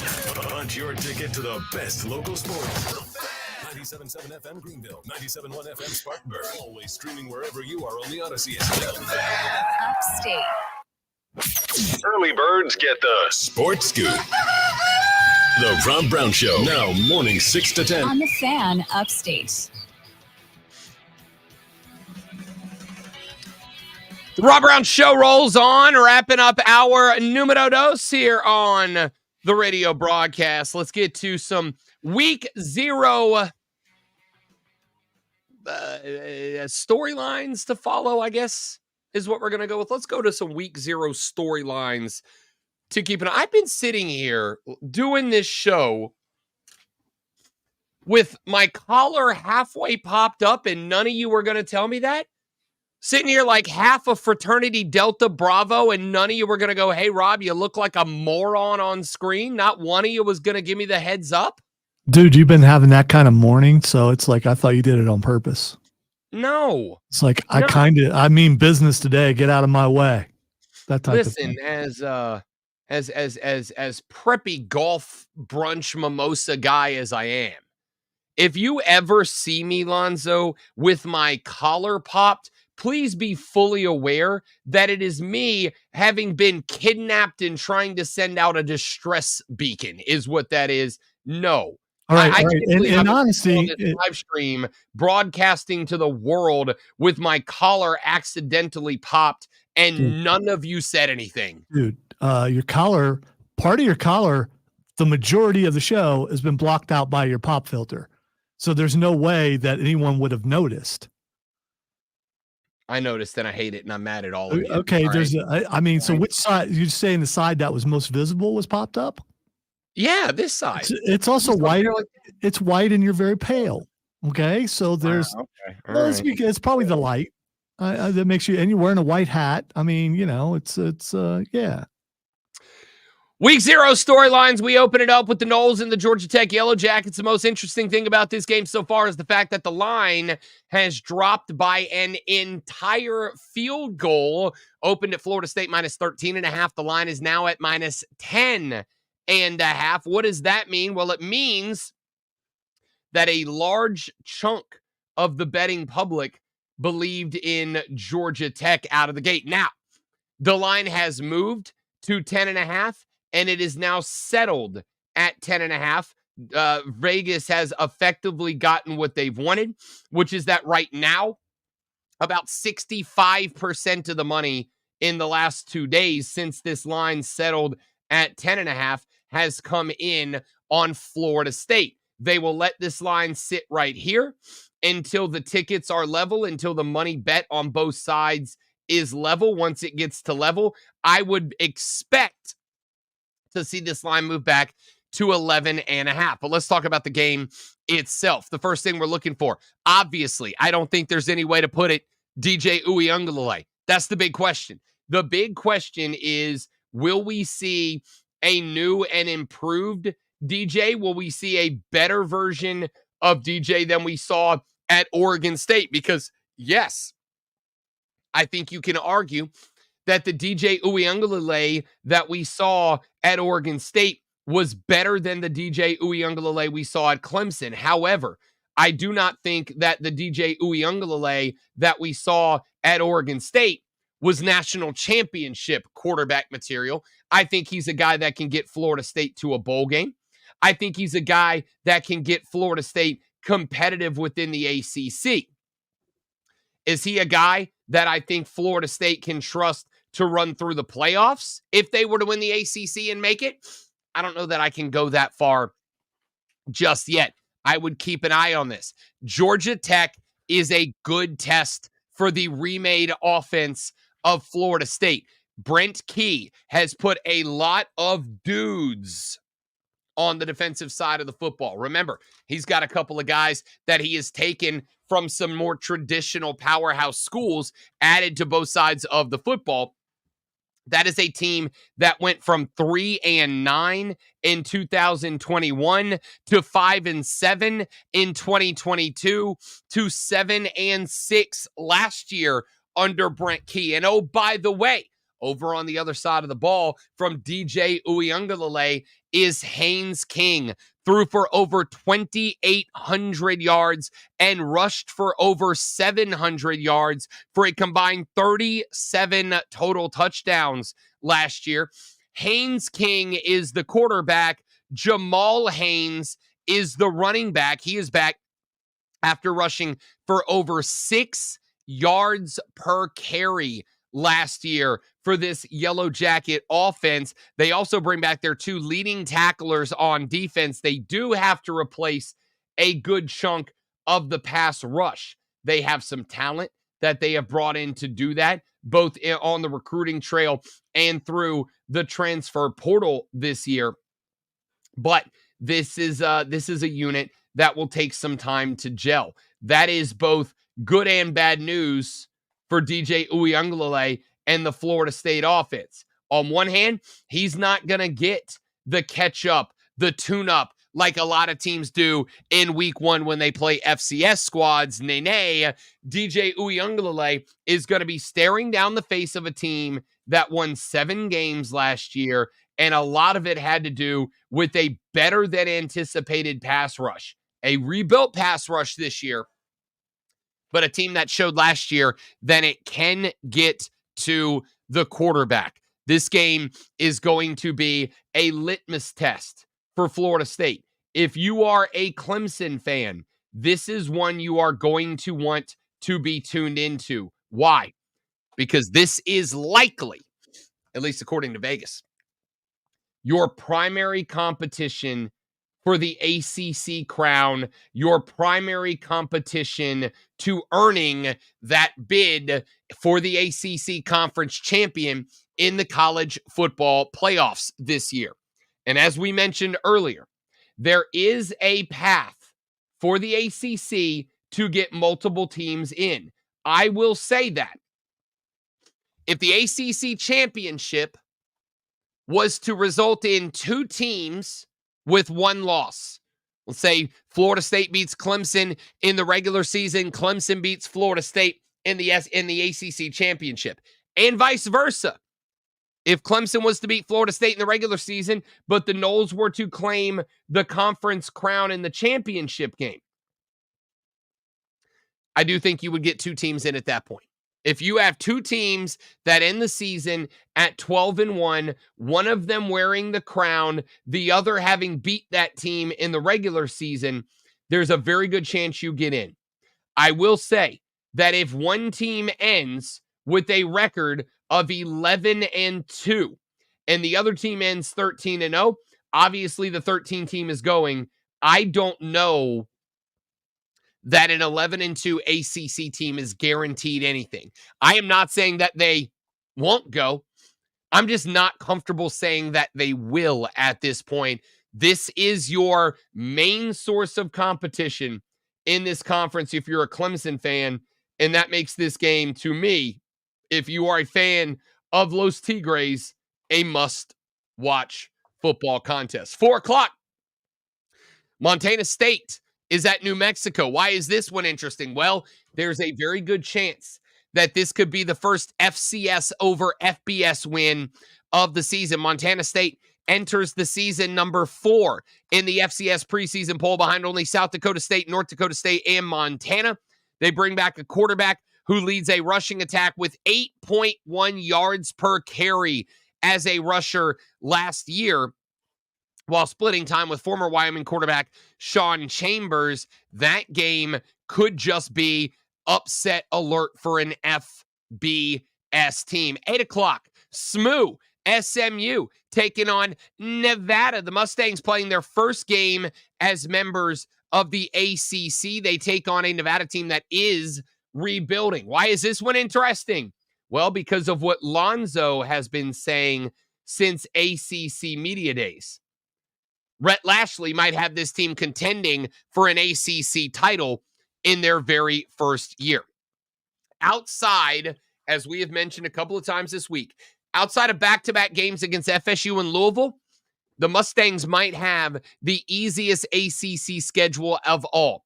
Preston Stone at quarterback, one of the most productive passers in the country last season, and should be able to go bananas, BANANAS, against the Wolfpack in week 0 football. Jalen Knighton, a good, strong back, and was one of the team's top receivers last year as well. This SMU team is balanced. They can run it right at you. They can also pull it and throw it to the outside. Rhett Lashley told us at ACC Media Days that that is the game plan, to keep you off balance, to keep you looking around, to keep you wondering where the next attack was going to come from. But if this team is going to prove that they are going to be an ACC contender out of the gate, I think that it behooves them to have a stellar start. I think it behooves them to put everyone on notice in game number 1. They enter this game as a 24.5 point favorite. Yes, Nevada's bad. They are rebuilding. It is a hard boot reset for this team. But for SMU, if you want me to believe that you are a team that should be taken seriously as a conference contender, you're going to need to go cover that number. You're going to need to go up against the Nevada team that is reeling and do something with it. Keep an eye on this game on Preston Stone. Keep an eye in this game on Jalen Knighton. Those are the 2 guys that could be the big-time impact players in the SMU offense, and those are 2 guys that could be big-time impact players in the ACC this year. I am not ready to say that SMU is going to be competing for the ACC title this year. I am not ready to say that they are up there on the level of Clemson and Florida State yet. But I am saying if they come out and they win this game by that 28 points-ish that they are expected to, that all of the sudden Clemson and Florida State had better start looking backwards over their shoulders at the Mustangs. Those are the first 3 games. Of course, we do have the Delaware State-Hawaii game that night as well. Going to be a tough one to watch. It's apparently a pay-per-view game. I mean, that makes sense. All of the adult entertainment usually that comes on at midnight, like $9.95 a viewing. So that checks out. That makes sense. All right, we'll talk some more college football later on in the radio broadcast. Next hour, we get a little baseball in here. I do have a developing NASCAR for a story for you and more. It's all coming up on the Rob Brown Show on the Fan Upstate after Lonzo, who should get paid $9.99 a minute by you to listen to this Sports Flash. I got nothing. The Atlanta Braves won the second game in the overall series over the Philadelphia Phillies with a 3-2 win last night on the back of a 9 strikeout night from rookie Spencer Schwellenbach. I'll get it right by the third one. The Braves had 10 hits, including 3 for 3, 1 home run night from Adam Duvall. Atlanta decreased the Phillies' divisional lead to 6 games, but a Mets win has them just 1.5 games up on the final wildcard spot.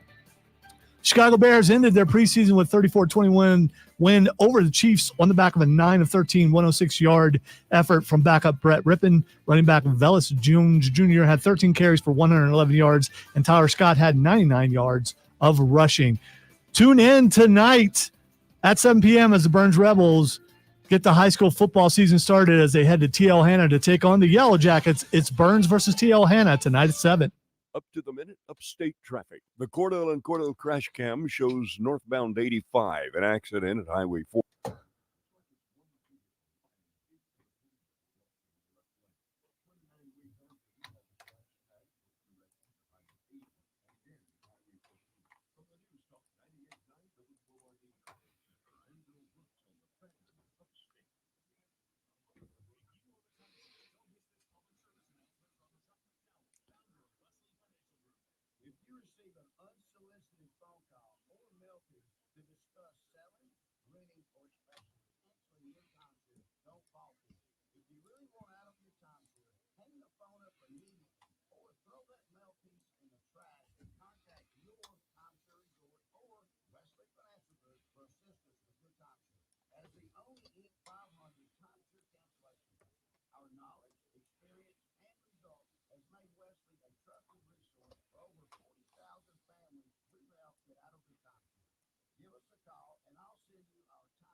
Hey, I'm back if you can't see me.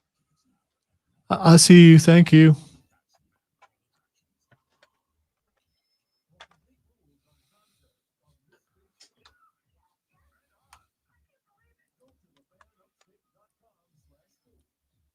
I watched almost all of the John Cena Club Shay Shay interview yesterday. That was pretty good. Well, if you get a chance, you should check it out.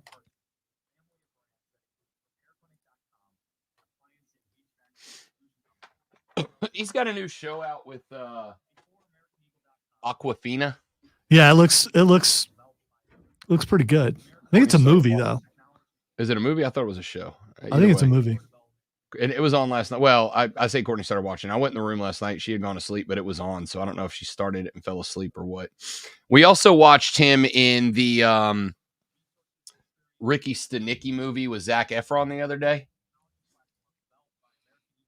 Yeah, I saw the trailer for that. Yeah, it's all right. There's some. He is easily the best part. He is really funny, but the movie overall is pretty bad. Real good concept, not excellent execution.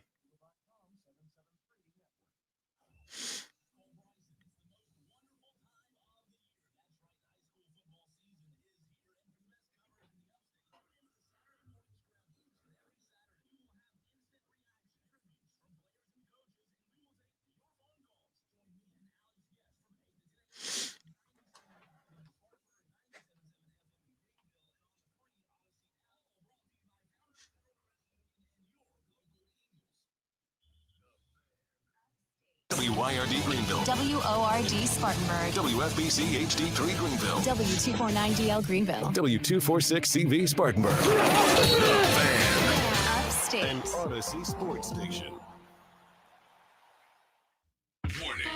Man, check this out. You're on official Rob Brown lockdown. Represents being real. Yeah. Unfiltered sports talk. Manufactured locally for the Carolinas. Lockdown. This is the Rob Brown Show. Get Rob. Only. The Fan. Upstate. The third hour of the Rob Brown Show starts now, ladies and gentlemen. Welcome back and happy Friday to all of you, my dear friends. Yes, indeed, we are getting down on a Friday morning, and most importantly of all, college football eve, people. It is here. It is upon us tomorrow. The season gets started in earnest when the Seminoles of Florida State get it going against the Georgia Tech Yellow Jackets live from Dublin, Ireland. It's going to be a banger. I can't say banger after banger after banger after banger because every game after that, the point spreads are all in like the upper 20s. But I don't care. Give me competitive football for the love of God. But using that terminology makes sense because the guest picker is going to be Seamus. It is going to be Seamus. That is correct. But and he's flying over there on McAfee's jet with him. He was on the show yesterday, and I'm like, why is he on the show? But he's flying on the jet, on McAfee's jet over there. So tell me that wouldn't be a party of a plane ride. A party of a plane ride. With Pat McAfee and Seamus. It's just it's too bad that it's WWE legend Seamus as the guest picker, Alonzo, because I have been told many times that nobody likes wrestling. Nobody likes it. So I don't know why. I don't know why in the world they would go with a wrestler when nobody likes wrestling. It's real men don't like wrestling, is what I've been told. Oh no, the text line has told me by people who watch The Bachelor and stuff like that. Those real men. Yeah. Oh man, Seamus, your guest picker on game day tomorrow. Of course, speaking of Pat, he has called his last WWE show for the year, as he will be moving over full-time to College Game Day throughout the college football season, which makes sense. That's the right spot for him to be in, as much as I actually do enjoy him on WWE. Game Day's the right way to go. All of that being said, I would go with this. I don't care who you put on it. Just put it on my damn television, please and thank you. I'm begging you. Shane says, the land of my people, bangers and mash. I do like some bangers and mash. There's one place back home that makes excellent bangers and mash. And okay. What is that alcohol or is that food? No, it's food. It's effectively sausage, gravy, and mashed potatoes that you eat for breakfast, and it's delightful. I know. I just happen to know a guy from Ireland. I'm gonna have to ask him about that tomorrow. Oh, bangers and mash is untouchable. It's a wonderful meal. You gotta have. See, the problem is for it to be proper bangers and mash, and a delightful bangers and mash, you gotta have a good brown onion gravy with it. And a lot of people don't make the gravy well. A lot of people, and there's nothing wrong with this because, in America, when we think gravy, great one, like ordinarily we think of gravy with like a much thicker consistency, right? Like a good Southern white gravy, good sausage gravy, usually got a good thick consistency to it. The onion gravy for bangers and mash is a lot thinner. It's a lot more of a watery gravy, but you make that, you dip those bangers into that sausage gravy, and it's a different ball game, man. It's a different ball game. And now I'm very hungry. I am texting someone to find out if they know how to make that and if they will make it. My grandma makes some mean bangers and mash. Mean bangers and mash, which I love. I miss bangers and mash now. Now I need bangers and mash. All right, let's get to some more sports, shall we?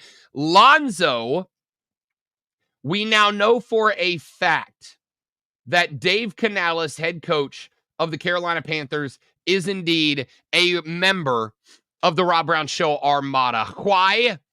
Because yesterday, it was officially announced that the Carolina Panthers will indeed play their starters coming up Sunday, coming up Sunday against the Buffalo Bills. I do believe I think it's tomorrow. Is it tomorrow? I think it's tomorrow night. Yes. I should have my my schedule memorized. Listen, it's college football. Tomorrow's just college football day for me. All right. It just is. Tonight, Jacksonville at Atlanta, Miami at Tampa, San Francisco at the Raiders at 10 o'clock tonight. You are correct. It is Saturday afternoon. Great one when the Carolina Panthers take on the Buffalo Bills, 1 p.m. from Orchard Park in upstate New York. But the starters will play in this game. That was announced yesterday by the coaching staff. There also was a move yesterday. Michael Barrett, the rookie, traded to the Seahawks in return for cornerback Michael Jackson, who is now a new Carolina Panther. A straight-up player-for-player swap gives both teams a chance to look at a player who was probably a fringe 53-man player, but Seattle in much better spot at the defensive back, Carolina in a much better spot at the linebacker. So they basically traded a pair of young fringe players, each of them picking up a spot of weakness in return for a spot of strength to see if either can end up making the team. Michael Jackson, a 5th-round pick out of the Cowboys camp in 2019, has also been with the Lions and Patriots, did play in all 17 games last year, was on the field for 40% of the Seahawks defensive snaps as a effectively nickel back. Barrett out of Michigan in the 7th round, drafted by Carolina this year, a 24-year-old who spent 6 years playing for now Chargers head coach Jim Harbaugh at Michigan, played 61 games that the Michigan Wolverines won. He is the most winningest Michigan Wolverine of all time, and now he is a Seattle Seahawk. But the story that proves that Dave Canales is indeed a member of the Rob Brown Show Armada is that the great one, for a week now, has been begging, has been pleading, has been asking, has been putting out into the universe that he wants to see Bryce Young and the starters for this Panther offense coming up this weekend against Buffalo. And now we know that we will. Now, how much time? IDK, as the kids say. But Dave Canales announced yesterday afternoon that the plan is for Bryce Young and the starters to, quote, see time, end quote, against the Bills. To this point, Young has not taken a single preseason snap, nor have most of the expected starters. But Canales told reporters they will get this start, though he would not put a minimum or maximum time on the field for how long they would play. He said how long they play would be based on, quote, feel, end quote. But he said that they will play long enough to, Lonzo, quote, get sweaty, end quote. That's good to know.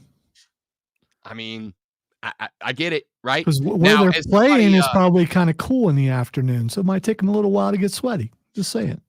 As somebody who is large and out of shape, that just means to me that the Carolina Panthers will walk up one flight of stairs, and then they'll be checking out of this game. But I suspect that top-notch NFL players are in slightly better shape than a 40-year-old fat radio host. So he's probably you'll probably see them. I would expect at least 3 to 4 series. You know, that, or if they come out and they drive down the field and score a touchdown, then you can stop. More than likely, that's not going to happen, but it might.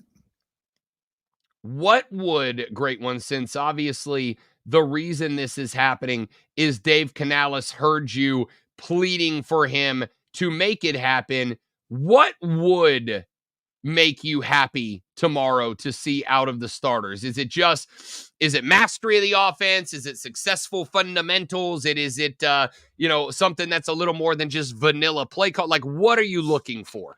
Well, first of all, I'm looking at Bryce Young's feet. I'm looking at how protected he is. Is he nervous? Does he actually have a pocket? What do the receivers look like running their routes? I'm not worried about the defense as much because they're not going against the starting offense on the other side. So I want to see what all that looks like, and then I'll be happy. But I did hear something earlier. I heard it quoted, and I didn't look for the quote, but I heard it quoted that Dave Canales said that they finally got a grasp of the offense, and that's why they're playing. That concerns me.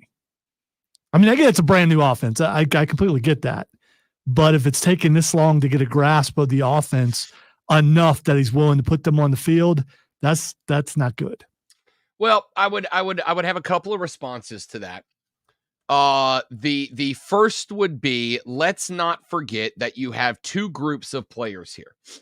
You have guys like Xavier Legette that are first year in the program.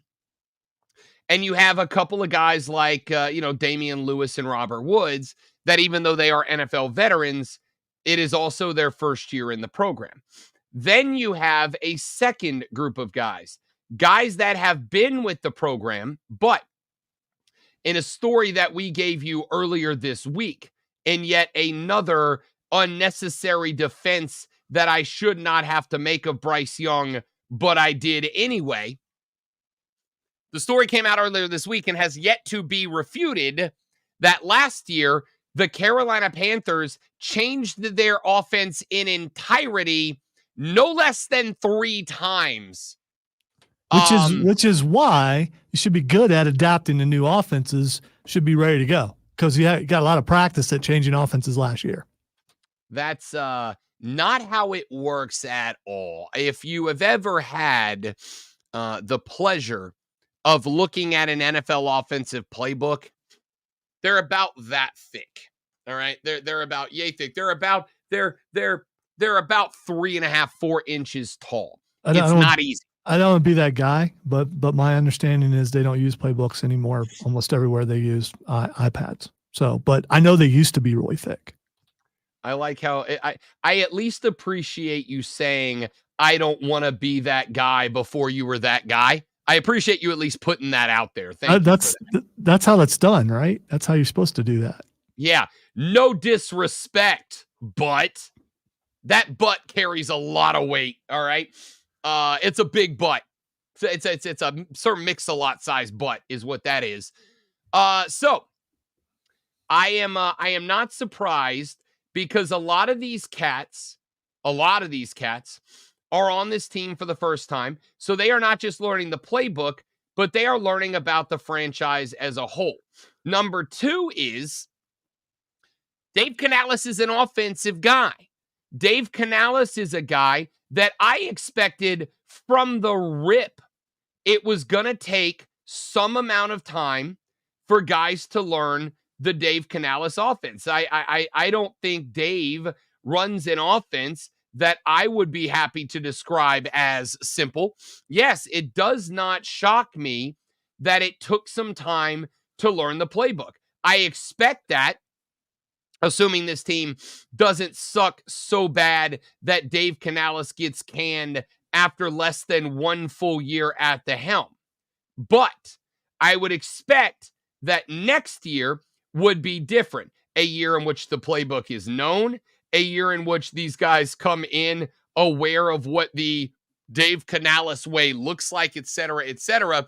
I don't think that I am taking an optimistic viewpoint here by saying that doesn't concern me all that much because everything is new for everybody. It is Dave Canales not just bringing a new playbook, but it is also Dave Canales in the highest authority position he's ever had. It is one thing for certain to be an offensive coordinator and quarterbacks coach that installs and runs the offense, but everything still runs through the HC. It is another thing entirely to be the HC. It is one thing for Bryce Young to learn an all-new offense and playbook. It is another thing for a guy that has now learned no fewer than 3 other playbooks. Play iPads in his career to suddenly have to learn number 4. NFL offenses are complicated.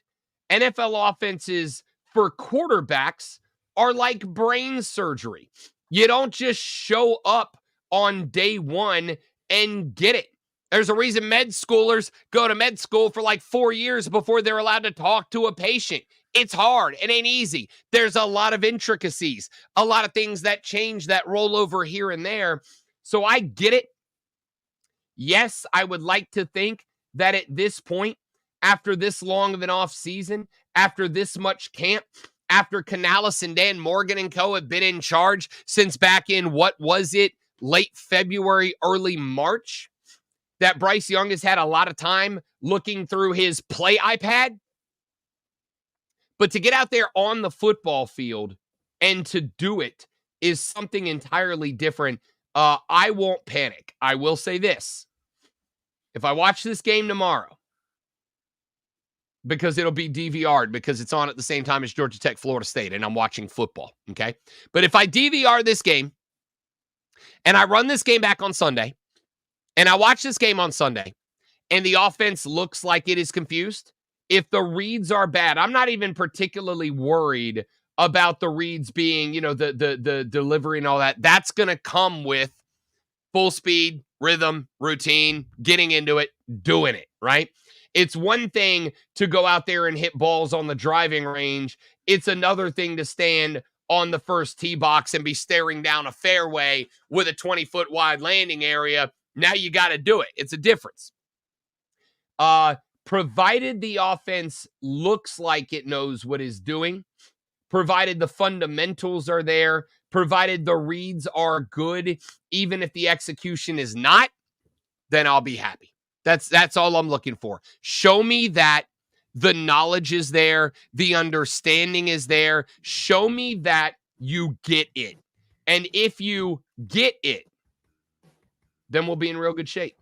If you understand the play iPad, if you get the play iPad, if you are going through the play iPad and you are getting it right, I can worry about the execution later. I can worry about the throws later. Just make sure you show me what it is. Steven says, Bryce, please be good this season. I can't handle another season of Rob's excuses of why you're not. Steven, there are things that are reasons and there are things that are excuses. I am giving you reasons that it went sideways last year, not excuses. Welcome to year number 5, Bryce Young's rookie year. Welcome to year number 2, Bryce Young's rookie year. If he doesn't have it by year 5, I will comfortably say it's time to move on. All right? Comfortably say it's time to move on. It's year 2, and my man spent last year inside of a dirty diaper of a franchise. It's going to be better. Watch. Back after this on the Rob Brown Show in the Fan Upstate. New life. Okay. Get robbed. This is the Rob Brown Show on the Fan Upstate. About 3 months ago, I got a phone call from one of our lovely, lovely associates downstairs that said, Rob Brown, would you like to work with New Life Weight Loss? They said, I know you're getting married in a little while, and I don't want to, I don't want to hurt your feelings.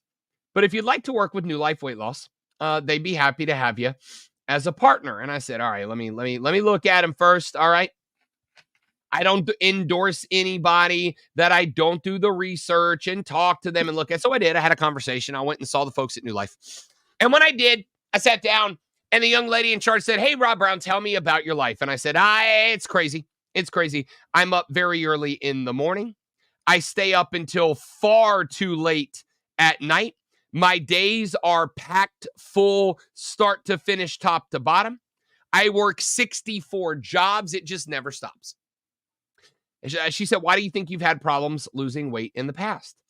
And I said, to be honest with you, because I don't think that it is possible to eat healthy in the way that I live my life. And she said, challenge accepted. New Life Weight Loss immediately started drawing up a weight loss plan that works for me. They immediately started drawing up a weight loss plan that is catered to my life, that is catered to the craziness that is my day today. Not only did they come up with one, but they came up with one that has helped me drop so far 44 plus pounds and 10 inches off of my waistline. I look like a new person. This past Sunday, the lady friend and I went out. One of our friends walked right past me because she did not recognize me. That's how much different I look and I feel. The confidence is there. The health is there. I just sleep better. I move better. I feel like a different person. And it's because of my friends at New Life Weight Loss. If you have heard me telling you about the life change I've gone through and you've been waiting and putting it off, wait and put it off no longer. If you call New Life Weight Loss at 864-686-5820, 864-686-5820, between now and August 31st, and you mentioned you heard about them on the Rob Brown Show, New Life will give you $250 off the program. It is that simple. Call them, 864-686-5820. Mention you heard about them on the Rob Brown Show, $250 off the program. Drop the pounds, drop the inches, gain the confidence, and feel better with our friends at New Life Weight Loss. It's the final game of the preseason for the Panthers. I'm getting so tired of this crap.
In my defense, I left first. He just didn't put the thing on. So it's all Rob's fault, like everything today.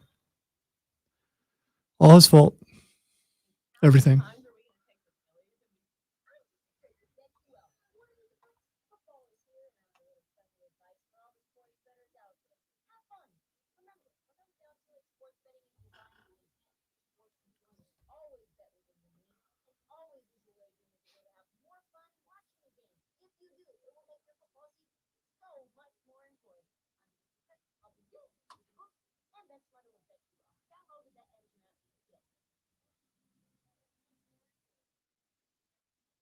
This is the story of the one.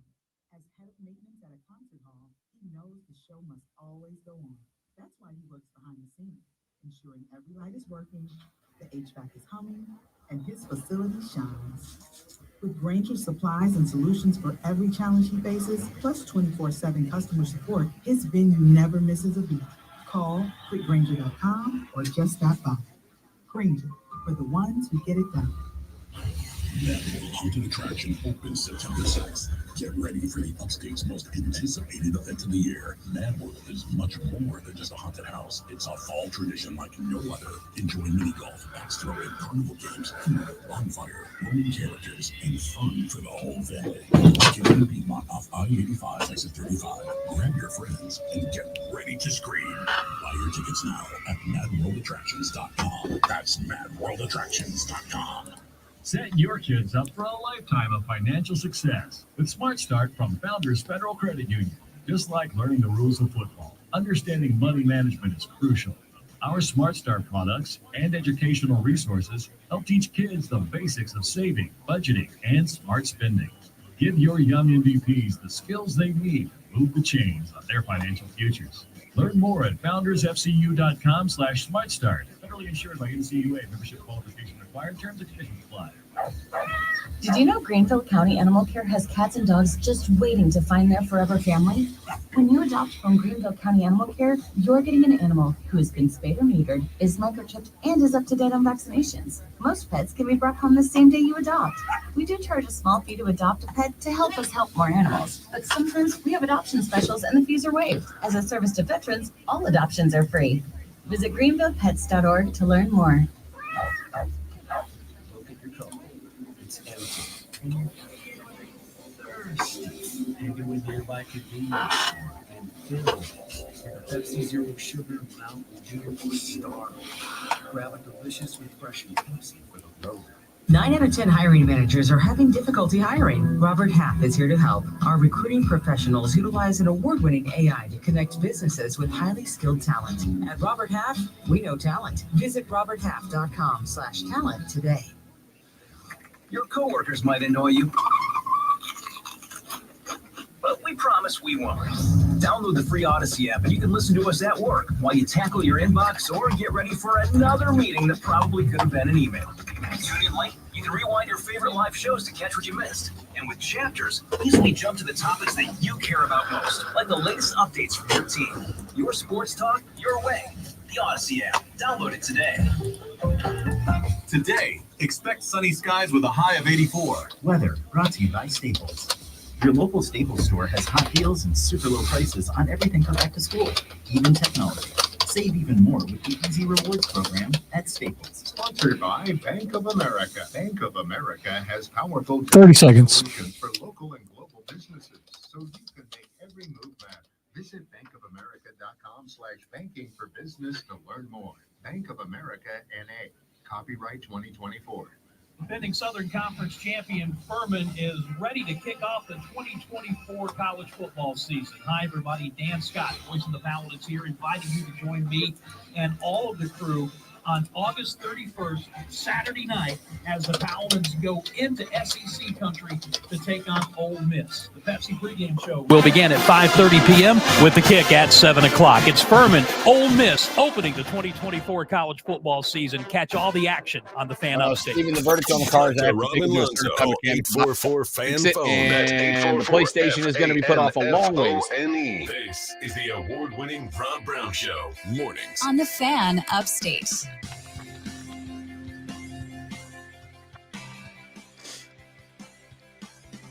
The Rob Brown Show rolls on, the Fan Upstate. It is Friday. Got to get down on Friday. Everybody's looking forward to the weekend. I believe a wonderful American poet,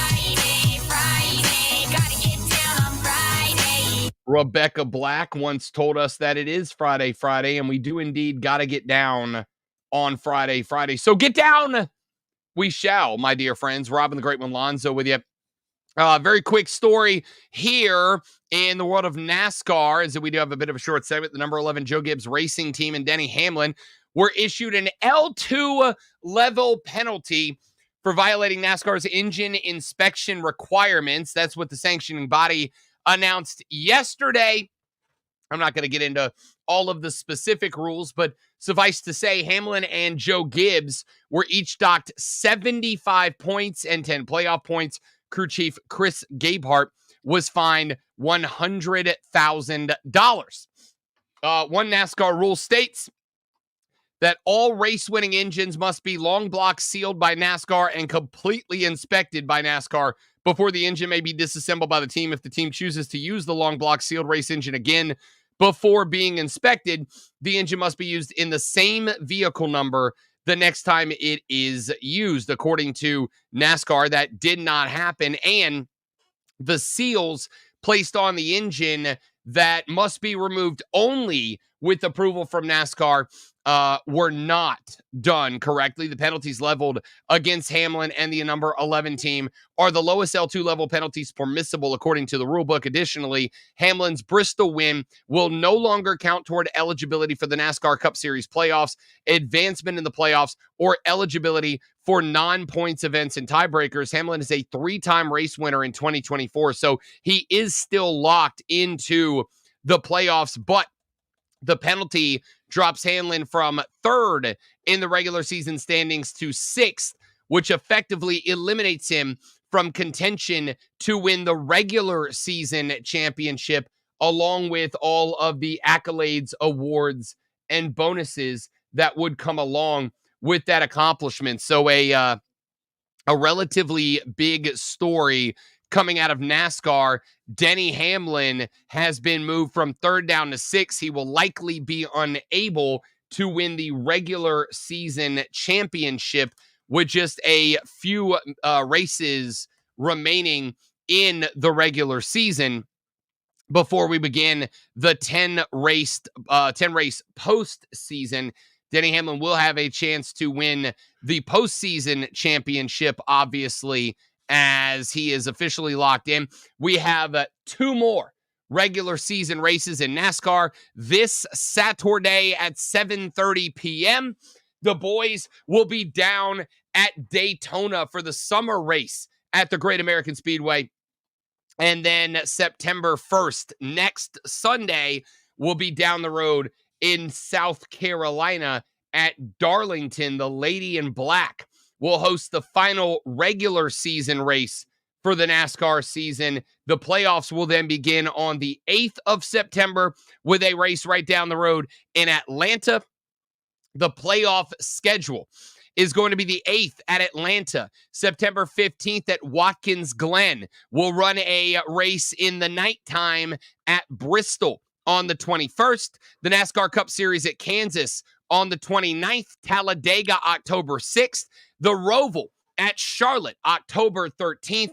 NASCAR Cup Series at Las Vegas on the 20th. The final 3 races of the playoffs will be at Miami Homestead on the 27th, at Martinsdale on November 3rd, and we will crown a new NASCAR Cup champion November 10th when the boys spin circles at Phoenix Raceway out in Arizona. So that's your NASCAR schedule. Denny Hamlin, again, probably not going to be able to win the regular season race, and of course, Stone Cold Steve Austin Dillon will have to pick up a win in one of the next 2 races if he is going to find his way into the NASCAR playoffs, which start in 3 weeks. So a bit of a NASCAR update for you there. Let's run to our final break of this hour. When we come back here in just a minute, let's flip it back to college football. The season starts tomorrow with Florida State and Georgia Tech at noon. So, what do you as fans need to know? For those of you that are maybe new to the college football landscape, or maybe you've been checked out for a little while and you're just getting back into college football, this year is going to look a little bit different than years gone by. There are a handful of changes to the sport that you may need to be aware of. When we come back, I will put all of them on the table for you, and we'll discuss what they mean for the landscape of college football. That's coming up next on the Rob Brown Show and the Fan Upstate. Join the debate and let your voice be heard on our show. This is the Rob Brown Show on the Fan Upstate. I'm Chuck Sanders here.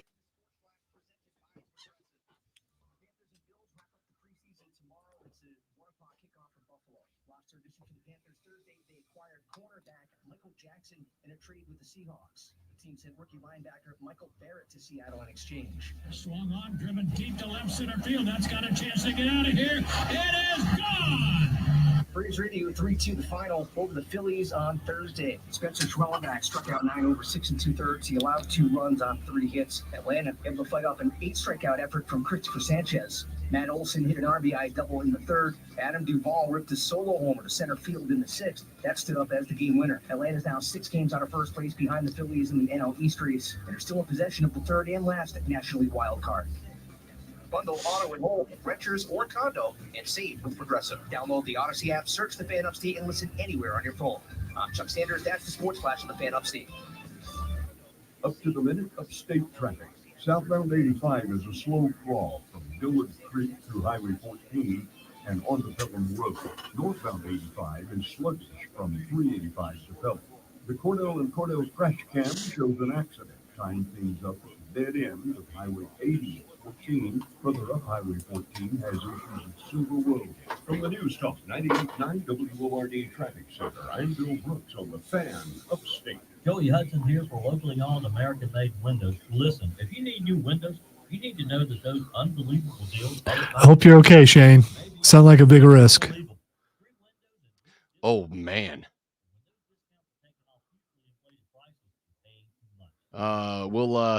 We'll see you Monday. You may or may not have slept between here and there, but I wish you the best, partner. 499-8853. And remember, the best windows are American-made. Hey, hungry for lunch? Head to Three Friends Bar and Grill. Enjoy made-from-scratch salads, sandwiches, and burgers. Watch the game while savoring our fresh, never-frozen dishes. Visit us in the Public Shopping Center on Wade Hampton or in Moonville. Check out our full menu at threefriendsbar.com. It's a little harder to banter when we're miles apart, Wesley. I apologize. I'm also, unfortunately, I got like 19 things cooking over here.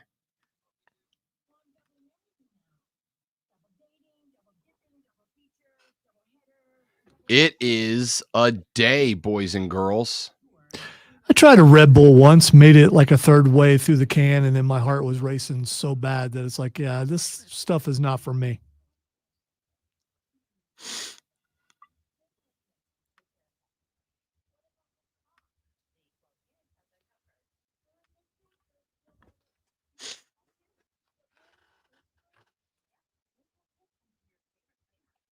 Friday, gotta get down on Friday.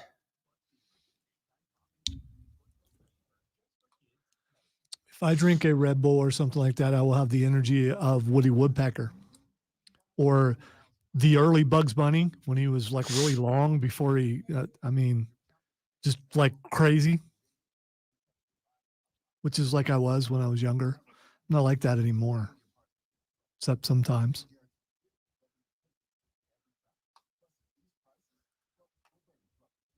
You can tell when I am because Rob gets really annoyed. So does everybody else for some reason. I don't know why.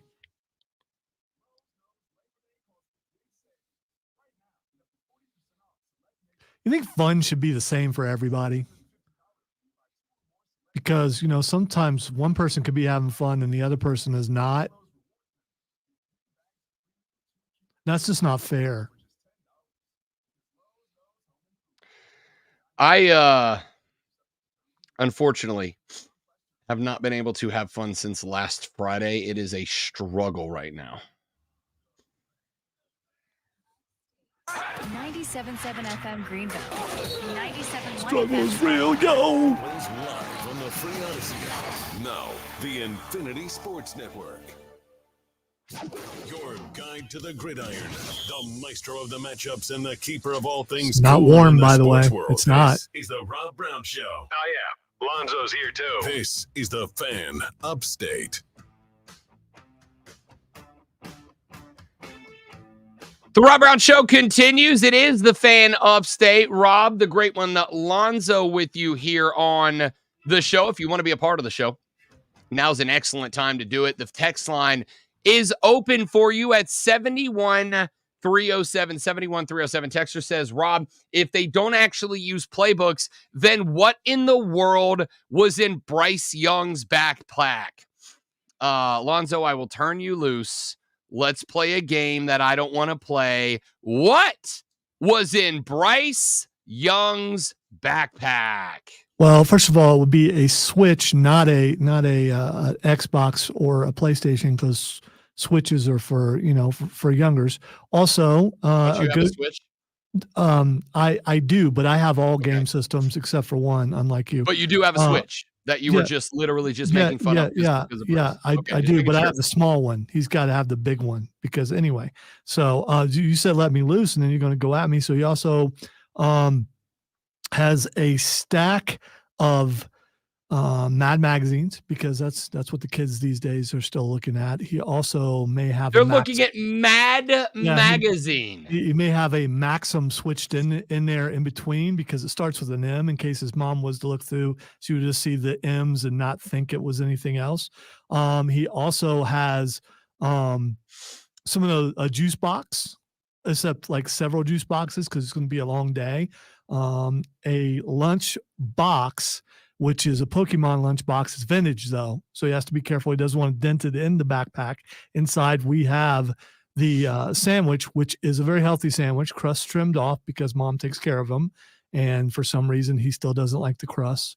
There's a lot of things in there. Also, his iPad with his playbook on it. He is not, unlike other short quarterbacks, he's not into playing Call of Duty, so he's good. And that's just some of the things that are in there. Okay. A Nintendo Switch, Pokemon cards, a Pokemon lunchbox, but of course I didn't say cards, you did. If he's gonna have cards in there, it'd be Magic the Gathering. No. Magic. No. If you're making jokes about Bryce Young being a child, that's 100% Pokemon. 100%. He's got Pokemon. I know teenagers and adults that collect Pokemon is big business. So, I mean, if he had Pokemon in there, he would be making some bank off of it, I think is what the kids say these days.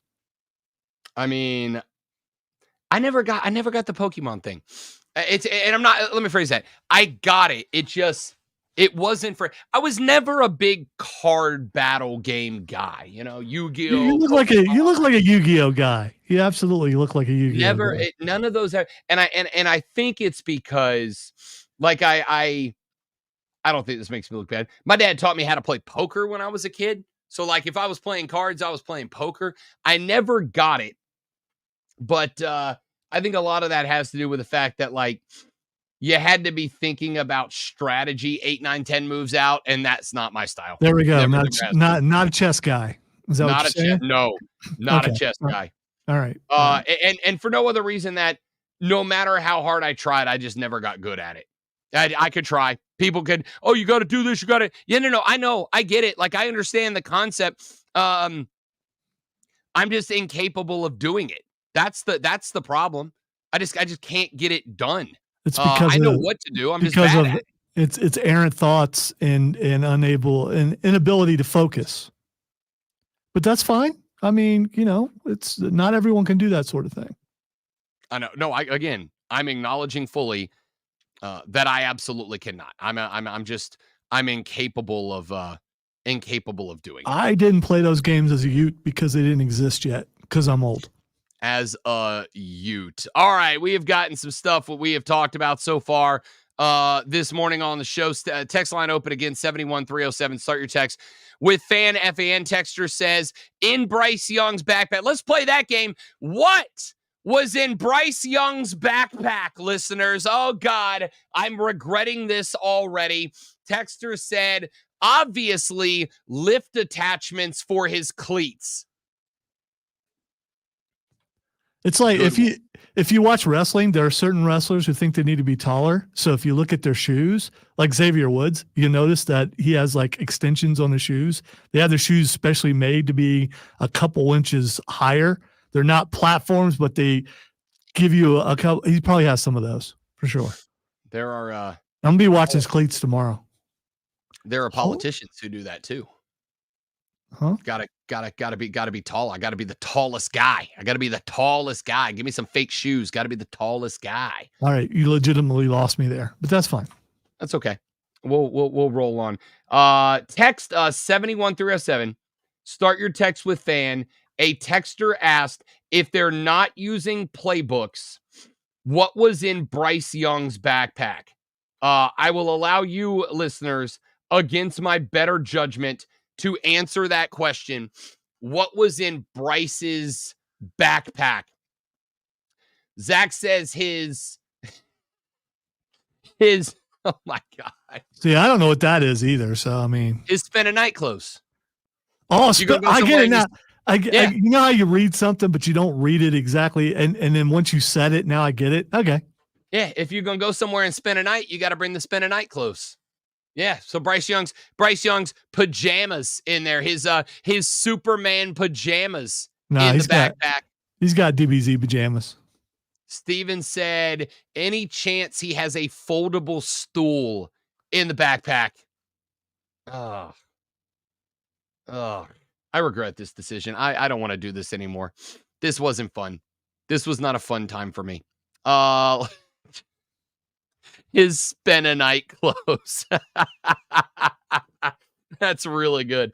All right. That's the only thing I'm going to remember from the show today, probably. The spend a night clothes. Yes, that's gonna stay with me for a while, I think. Lonzo, break down the Chiefs preseason game last night. They fall to the Chicago Bears, but I have wonderful news for Chiefs Kingdom. Kadarius Toney is back, baby. Is he? I mean, he was playing in that game because his job is on the line. I don't know that he's back, and McCole Hardman was playing in that game too, and he won the Super Bowl last year. So that's how stacked they are at receiver, that those guys are having to play to try to win a roster spot. Is Kadarius Toney on this team next year? You mean this year? Yeah, sorry, I forgot. Yeah, he might be. When's cut day? Is that Monday? Sorry, I'm still internally laughing at Bryce Young had his spend a night clothes in the backpack. That's my favorite thing that's happened this week, without a doubt. Yeah, it's stuck in there. It's stuck. I think cut day is probably Monday. So roster cuts are August 27th. So yes. Is that Monday or is that Tuesday? That is Tuesday of next week. Why did they wait till Tuesday to do that? I guess they got to get together Monday and probably have a Sunday off if they already had a game to go over. Actually, there's 3 games Sunday, including a night game. New England, Washington doesn't start until 8 p.m. on Sunday, so it just gives everybody that full Monday to have one last roster evaluation day. All right, we were specifically talking about the Chiefs. I didn't think about the league as a whole. That makes sense that the entire league would have to wait a day to do that, because Brett Veach was on with the guys last night while the game was going on and was talking about cut day and what they have to do, how they have to get together with the coaches and they have to go over everything, and then how they also have to watch where someone's cut from one team and they have their eye on them, that they can bring them into their team. So a lot of stuff going on. Oh, for sure. Listen, and I'll tell you, very interesting day this year in Carolina is cut day, because keep in mind, as well as having the number 1 overall draft pick, wink, that Carolina had this year, nudge, Carolina is number 1 in the waiver wire order. So if there is a player that hits waivers this year on cut day, pardon me, that the Panthers are interested in, the Panthers do get first right of refusal for the waiver player of their choice. So this is actually a really big day this year for the Carolina Panthers, because if there are a couple of dudes that don't make rosters elsewhere that are interesting. And that may be very well the case. If there are some dudes that don't make the roster on other squads that end up getting cleared onto waivers, Carolina has first pick of the bunch, and that could be a big deal. We have already seen some very interesting players, including a couple of guys that frankly were expected to make rosters, get cut and room made for salary cap consideration, for roster consideration. Maybe a rook broke out and took their job for half the pay, whatever. So cut day next Tuesday actually really is a very big day for Carolina this year, because they can utilize cut day to make their roster either A, better, or B, deeper. And I think it is wildly important that they do that this year. So we'll see what plays out. Cut day next Tuesday when teams go. Remember, in the new NFL, cuts go from 90 straight to 53. There is no multiple cuts. It used to be that after every preseason game, you had to cut another 9, 10, 11, 12 guys, and you would go from 90 down to, whatever it was, 90 down to 80, down to 72, down to 53 after the last week. Now you keep that 90-man roster all the way up until one full day passes after the end of the preseason, and you go straight down to 53. And again, Carolina, first on the waiver wire, gets first right of refusal for any players that get waived. So that's going to be interesting. By the way, real quick, while we're talking NFL football to wrap up this hour of the show, Atlanta, the Falcons, still making moves. They have re-signed cornerback A.J. Terrell to a 4-year, $81 million contract that includes $65.8 million fully guaranteed, according to Adam Schefter. This represents the largest guarantee ever given to a cornerback attached to a 4-year agreement. Terrell is now the second highest paid cornerback on a per year basis at $20.25 million. That trails only the Packers' Jair Alexander, who makes $21 flat per year. The Falcons announced the 4-year deal yesterday afternoon. It runs through 2028. The Falcons did not immediately make the financial terms known, but they were discovered later on and reported by Adam Schefter. So that's a big move for Atlanta. They have got themselves, I think, especially with the addition of Justin Simmons, they've got themselves the best defensive backfield in the NFC South at this point. With Justin Simmons back there, I think they have got the best backline defense, and Terrell is a big part of that reason why. To get him locked up and keep him from bouncing next year, you basically now have one guy. You have one guy you got to keep up with, and that's your 2-time Pro Bowler, Justin Simmons. So I would keep an eye on that. I'll see how that plays out. Hey, We're going to look at that. Are the Falcons slowly becoming a possible contender with all these moves? Honestly, no. There are still some question marks I have. We know Bijan Robinson can run. The offense, I think, is going to be good. I do think the offense is going to be good. I think that there are some spots the Falcons probably still need to upgrade. I think that linebacker position probably needs to get a little bit better. I know the defensive line position did get better with the addition of Matthew Judon. That was a massive pickup. That might be the best preseason pickup at all.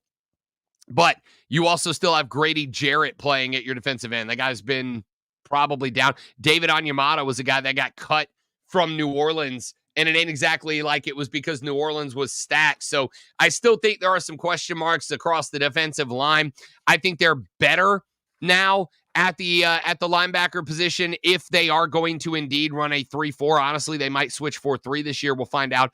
But if they're going to run a 3-4, I do think they need to get a little bit better at linebacker. But they're going to be good across the defensive backfield. The problem is I think you can run on Atlanta, and being able to run on a team is how you beat them in the postseason. So we'll find out. Hey, we got 1 hour left. Starting off the next hour, we got the boys from the Moving the Chains pod. We'll talk a little high school football next on the Rob Brown Show on the Fan Upstate. First, we are flashing. The Atlanta Braves won the second game in overall series over the Philadelphia Phillies with a 3-2 win last night on the back of a 9-strikeout night from rookie Spencer Schwellenbach. The Braves had 10 hits, including a 3-for-3, 1 home run night from Adam Duvall. I don't know if you knew this, but tomorrow marks the beginning of the 2024 college football season with week 0. Florida State and Georgia Tech will kick off the day and the season in Dublin, Ireland at noon, followed up by Montana State at New Mexico at 4, new ACC member SMU at Nevada at 8, and at midnight, Hawaii and Delaware State. Hey, tune in tonight at 7 p.m. as the Burns Rebels get the high school football season started as they head to TL Hanna to take on the Yellow Jackets. It's Burns versus TL Hanna right here on your home for Burns Rebels football, The Fan, Upstate. Up to the minute, upstate traffic.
We're not fighting, Wesley. Everything is good.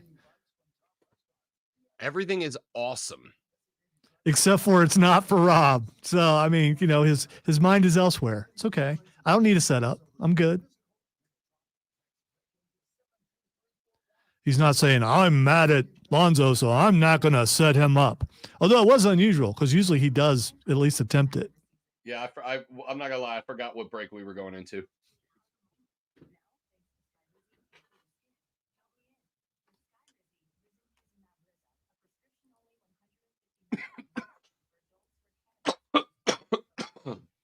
Hey, man, don't die. I'm trying my best, but I can't promise anything.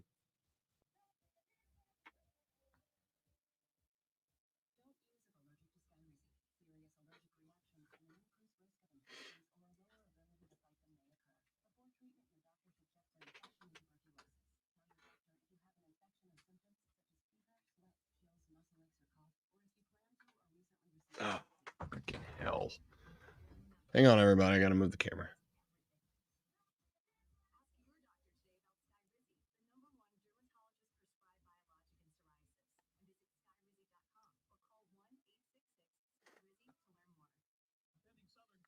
See what you did there, Mac. That's pretty clever.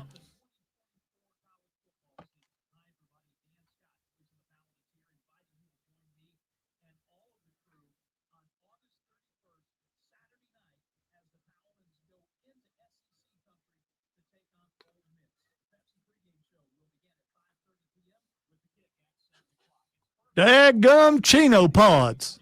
I don't even know what that is. I don't either.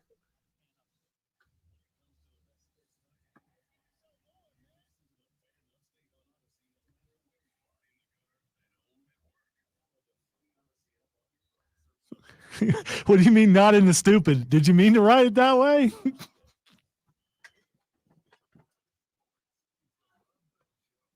willfully avoiding learning a thing is bad. I don't care. I don't want to know about that. Right, that's willfully ignorant. I am happy to be willfully ignorant of what it feels like to do black tar heroin. Wait, where did that example I needed something very dramatic. Dude, I don't even think I've ever heard of that before. That sounds pretty hard, though. Yeah, what's it like to grow up in Florida, right? That's a joke. Relax, Florida. Don't hit snooze. Hit play. The Rob Brown Show. Now morning 6 to 10 on The Fan. The Fan, Upstate. Upstate. WYRB Greenville. WORD Spartanburg. WFBC HD3 I think you would have to say accurately that I'm into stupid, though. So, I mean, that works out pretty good. Odyssey Sports Station. Man, check this out. You're on official Rob Brown lockdown. Represents being real. Yeah. Manufactured locally for the Carolinas. Lockdown. This is the Rob Brown Show. Get robbed. Only The Fan, Upstate. Friday, gotta get down on Friday. You do indeed. Friday, gotta get down on Friday.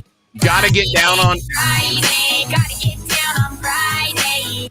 We have a guest, Lonzo. We have guests here. Friday, gotta get down on Friday. Yeah, you're doing something. I'm stalling for you. Don't encourage this behavior, Kevin. Don't encourage this behavior. This isn't okay. I mean, that's a banger, Rob. That's a banger. I'm not saying it's not a banger. I'm saying I don't need it 4 times in a row, back to back to back to back to back to back to back. Sound like Chris Berman. Ladies and gentlemen, the final hour of the Rob Brown Show starts right now. It is the Fan Upstate. Welcome back. Wrapping up a.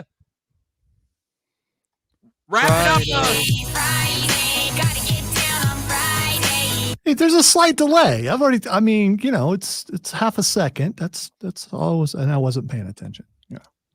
Not only is it Friday, ladies and gentlemen, not only does the college football season start up tomorrow with week 0, not only does the NFL wrap up its preseason on Saturday and Sunday, but it's official. It's here. High school football season gets its real start this evening around the upstate of South Carolina. And wouldn't you know it? I mean, what else are we going to do? But welcome back to make their 2024 season debut. And by golly, are we spoiled, because the entire crew of the Moving the Chains podcast is in the studio. They're not in the studio. They're scattered across the upstate as a whole, but they're with us on the stream today, as Kevin Thomas is here, John Epps is here, Jarrell Hendricks is here. Fellas, how we been, boys? How's the life? What's happening? Doing well, man. Excited to get back on the grass tonight. It's the summer has flown by. We saw some good jamborees, some good scrimmages, but now it actually counts for something. I'm super pumped, Rob. This is going to be a lot of fun. I'm glad that I was able to make it. Last time we had some technical difficulties and I could not join you, but excited to talk about some high school football today. I can't wait. This is going to be a long day of work today. I would like to point out 2 very quick things before we get started. First off, John Epps, we've been doing this, I think, 3 seasons now, and I think this is the first time you've come on without a hat. Are you pretending to be an adult now? Yeah, pretending a little bit for some. I know the people that are close, they know the truth, but for the outside world, I got to pretend a little bit. Oh, listen to him being mysterious. And then over on the other side, here comes Kev, here comes Jarrell. They've got boom mics and headphones and lighting. What are you trying to pretend like you're professionals now? We don't do that around here, boys. Yeah, we're trying to up the quality a little bit. We got tired of the computer mics cutting in and out sometimes, and we had this awesome handyman service actually set all this up for us too. That was really cool to have happen. You may know the guy. I don't know, Rob, but it's been working pretty well for us. I think I do, Jarrell. Handsome devil that guy is, I've been told. Yeah, no, I think he's a pretty swell guy. I don't know. Maybe the Rob Brown, does everything in the upstate of South Carolina and across the state. We're just trying to be like you, just trying to keep it professional and to provide the best possible, broadcast for the fans of high school football across the state. All right, hold on. You can't use the. It's taken. It's just Rob Brown. That's just Rob Brown. Excuse me. That is trademarked. I've been Good point, Lonzo. It is not trademarked. They told Ohio State you can't own the word "the." This is why the Buckeyes get so much crap right there. That's But still, yet when you say "the," you think Ohio State. So what they did worked. No, I don't. No, Oh, you think the Stallion? Is that what you think? Amongst, yes. Amongst, and why wouldn't you? All right, let's get to it. Before we do, fellas, since it has been a hot minute since we've had you on, since the football season concluded last year, let's take a second and introduce the boys. Tell everybody a little bit about the pod, about the product, about what you guys are doing for high school football fans across the upstate, and I'll let y'all decide who wants to answer the question and how. Yeah, what we try to do, Rob, honestly, is shine a light on these players, these communities, these coaches, because the coverage is not there like it used to be when we were growing up. So we're doing our best to kind of get these guys out in front of the spotlight, letting their fans and just, people across the state get to know them. We do a live preview show every Tuesday night. It's about 7 o'clock, 7:15. We go live on Facebook and YouTube. We break down all of that week's action. We do a recap show on Sundays. We are obviously going to games on Friday nights, posting updates from those. We do coach interviews, player interviews throughout the week, throughout the season. Friday Night Spaces is a really cool, basically, scoreboard show on Twitter/X we do on Fridays. So basically every night of the week, you can find something going on with us, from teams of the week, players of the week, games of the week, just a lot of stuff to really just bring more notoriety and bring more coverage to the sport of high school football here in our state. It is a show for the last couple of years I have enjoyed. I've gotten to listen to. I've participated in days gone by. It's. I mean, as high school football goes, it's as good as you're going to find. And I'll tell you guys before we get into a couple of games, because we do have some week 0 games to chat here with a lot of teams in action tonight for the very first time. I have said for years, local sports to me are a massive part of any community. And I don't care what level you're talking about, from middle school track and field up to the Greenville Swamp Rabbits. The more local sports you have, to me, the better a foundation of a community you have. Like, that's one of the few things where if you go to a high school football game on a Friday night, I don't give a damn who the guy next to me is voting for. I don't give a damn what the lady next to me has on her iPod. I don't care what level of education you have or how much money you make. It's us and the 22 boys down there on the gridiron. So I love that you guys do this, which is why we wanted to have y'all back this year. And we're happy you have us on. Of course, man. Of course. All right, let's get into it. Let's start off, Kev, with you, a game you'll hear on this very station this evening with Cole Bryce and the voice of the Burns Rebels. They are on the road at TL Hanna tonight. Listen, I think we'd be remiss. Burns going to be a very interesting year for multiple reasons. One, no home games for this team as historic Nixon Field is being renovated. It's going to be a beautiful stadium when they're done, but unfortunately, that means they got to be the Road Warriors this year, A, and B, a lot of transfers out for the Burns Rebels. Had to pretty much flip the entire roster on its head for this year. Talk to us a little bit about the Rebels and a little bit about what this week 0 game shapes up like, Kevin. Lots of new faces. You're exactly right, Rob. You get graduation, of course, normally in high school, but this year you have a bunch of transfers. You lose Bomar, you lose Weaver, you lose Livingston, and a couple more as well. Coach Shaw, you couple that with playing all your games on the road. It's going to be a tough season. I think, just mentally to have those guys stay focused, be able to play all these games on the road. But they've got a great program as always. I'm looking forward to quarterback Zai Landrum. He's a dual threat guy. He's going to be a playmaker for them. Trey Segura has been a little bit banged up lately. Not sure his status for tonight, but they will need him out on the field as much as they can. But will be an interesting team to follow these first weeks to see what they've got and really get to learn more about. But on the TL Hanna side, running back Katie Patterson, 1,700 all-purpose yards last year, 29 touchdowns. Really good back there for Coach Tone's squad. Defensively, they got a DB, Cam Strong, committed to NC State.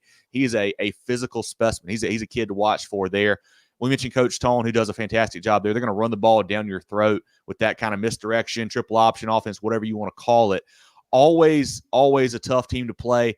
I think week 0 especially, where your kids, you haven't really hit a whole lot because you don't get to hit as much as you used to. You have to get out there and be physical with a team like TL Hanna. It's going to be a tough task for the Burns Rebels tonight, I feel like. It is going to be an interesting one. How big of a deal is it? And I know we're going to focus on the games themselves, but how tough might it be for Burns to have to play every game on the road? I mean, the last couple of years, they've taken a couple of L's. They had a real interesting one last year on the road and I'm blanking at who it was they lost to in the regular season, but there's always that comfort of knowing you're going back to Nixon. The next week, you're in your locker room, you're sleeping in your bed that night, yada, yada, yada. None of that this year. There's no home cooking for the Rebels. What does that mean for this team? I think it's really tough. You know, we talked to some of those kids at our media day a few weeks back, and they're like, hey, we'll just have to bring Nixon Field on the road, which it's great to say. I mean, that's what you want them to say. You want their fan base to travel, but at the same time, like, you're not going to have the same turnout, from your fans as you would a home game. And then just, you really, Rob, for me personally, I hate it for the seniors. Last year playing football, you get no home games. Like, what are you doing for homecoming? There's no, senior night on someone else's field. Like, what are you going to do? I think it's a real factor. I know you can kind of use it as a rallying cry, but I feel like at some point that only takes you so far. John Epps, let's flip it on over. Greer is on the road at Boiling Springs tonight. Give us a breakdown of that one. Yeah, this is a rematch of a game last year. Boiling Springs came out on top 31-14. Both programs string the right direction. Both teams made the playoff last year and have improved. Boiling Springs, they get to return their senior quarterback and leader in Lincoln Husky. He's a good player. Boiling Springs made great strides last year. Defensively, they're solid. You want to see that offense catch up a little bit more this year. On the Greer side, they've got to replace LaDainian Martin, great running back. He's going to be at Georgia State next year, but he left Greer High School. He will not be there. It's going to be tough to replace with the Yellow Jackets. I think both programs have some promise this year, but tonight I like the Bulldogs at home. I think Boiling Springs continues to improve on the campaign they had last year. John, I saw Greer last year when Burns was on the road at that team. And that is one of those teams that, like, I know, like you said, trending in the right direction, finding some more talent. That is one of them gritty ass high school football teams, man. Like, there just is no quit. You will not put them down. Be up 35 and they're still coming at you like it's a state championship game. I really like the attitude of that football team. And if they can get the talent to catch up with the mentality, that team in a year or two might be dangerous. Yeah, they're a proud program. And, last year they exited in the second round of the playoffs, but they gave Greenville all they wanted. They lost by 3 in that second round game to a very, very good, very talented Greenville team. They're a proud program, and nobody's going to get an easy game against them. Speaking of Greenville, they are on the road at Dorman tonight. Jarrell Hendricks, give me a little thought on that one. Yeah, this is going to be an interesting matchup because these two programs are kind of like at a transitional period. You look at Greenville High.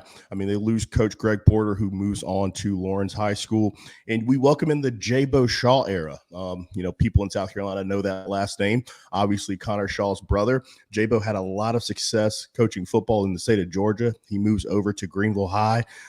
They also move up to 5A this year. But like a lot of the programs in the upstate, lost a ton of talent, had a lot of Division I talent like Mazio Bennett, who moves on to South Carolina. They lost some talent in the transfer portal as well. This is a team that went 10-4 last year, played for an upper state championship in the 4A classification. A lot of unknowns, though, for Greenville High. And then you flip over to Dorman. They finished 3-8 last year, not what you would expect out of a program that caliber. So a big season, for head coach Jake Morris in his second year. Get a new offensive coordinator, Roddy Mooney. Hopefully they can score more points. This is a game where Greenville won last year 34-21.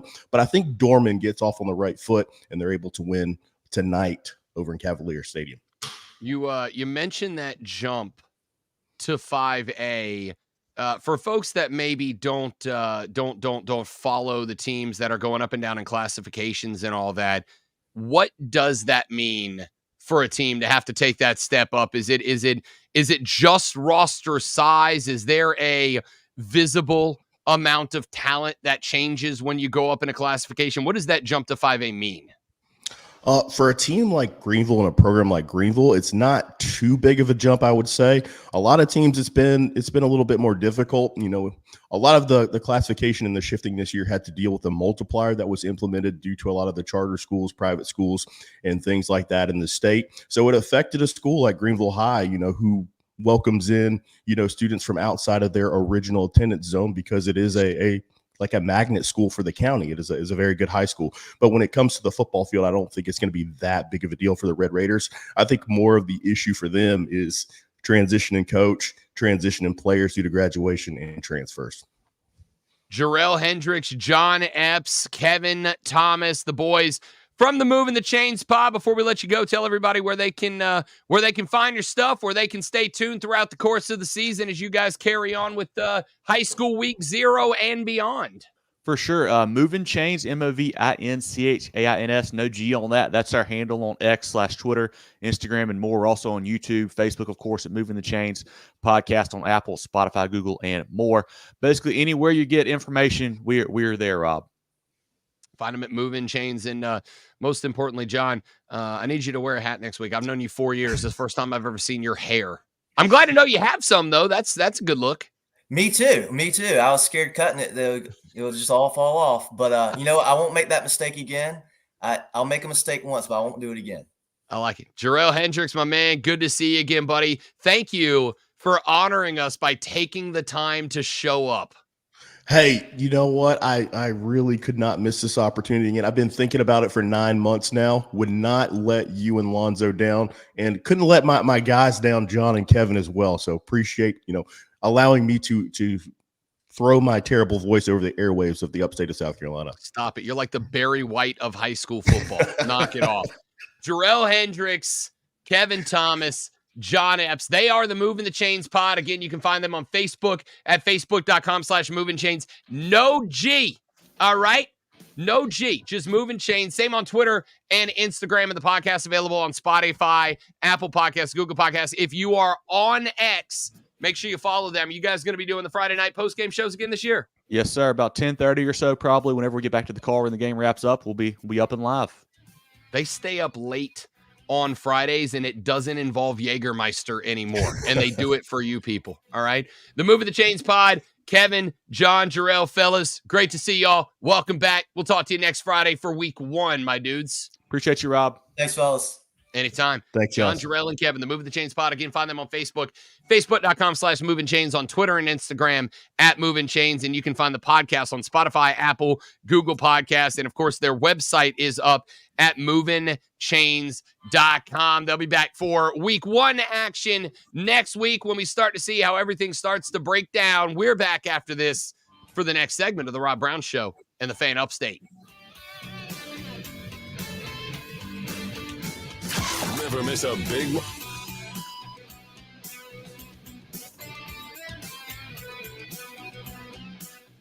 Fellas, y'all are the best. Appreciate you, boys. Appreciate you, Rob. I appreciate it. Y'all have a good weekend. I'll tune in tonight a little bit while I'm watching some NFL preseason. I got nothing else to do on Friday nights. Perfect. See you, buddy. That's not bad. All right, guys.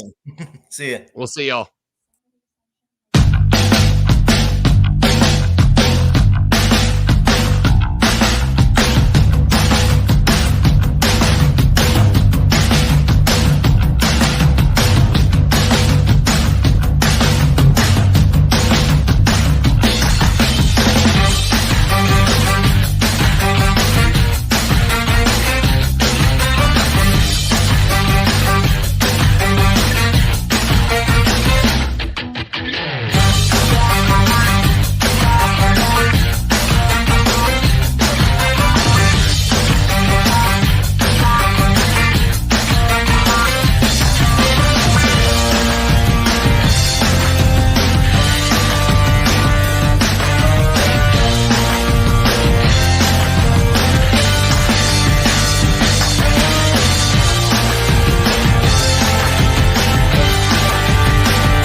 Oh wait, why is everything? Where'd everything go? You broke it. I hope John's still watching. Dude, you got to put the hat back on. Neither one of us knew who that was. You could just see us both going like, I'm like, who the heck is that? John got a real job and a lady friend. Also looks like he cut his hair. Well, he did say he cut his hair, but it looks like he cut it all off.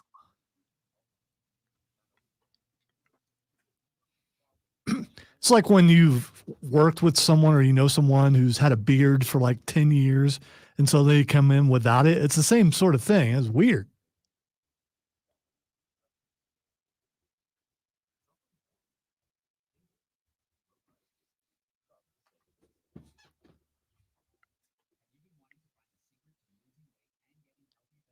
And if you're still watching, can't get enough of Jarrell, man. You should be here every week. Jarrell's the best.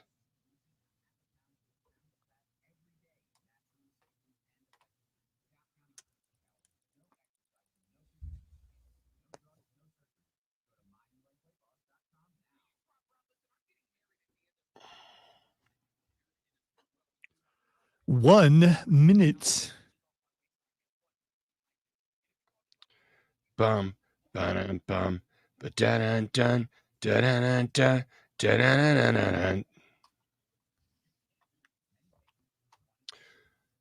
What are you doing, boy? All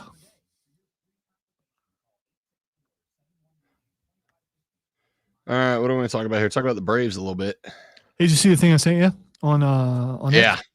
Yep. I need to put mine together. I'm a little surprised. I'm okay with it, but I'm a little surprised.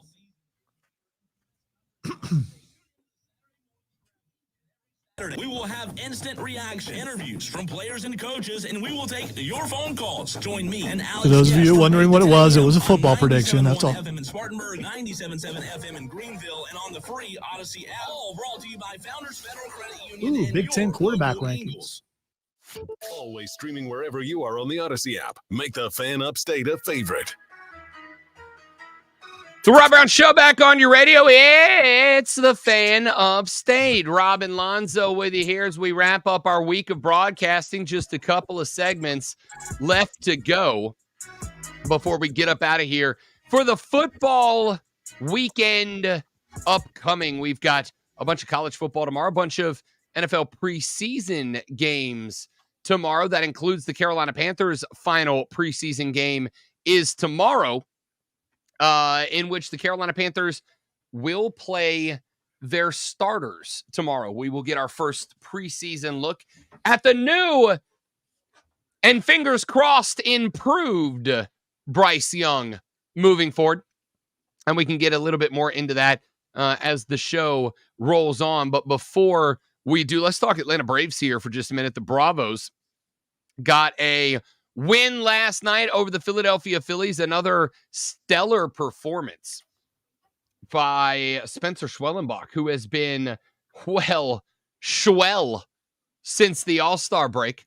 Guy has been on fire since the All-Star break. The Philadelphia Phillies, on the other hand, the exact opposite way around. The Phillies 12-19 since the All-Star break. It is the worst record in baseball since the break.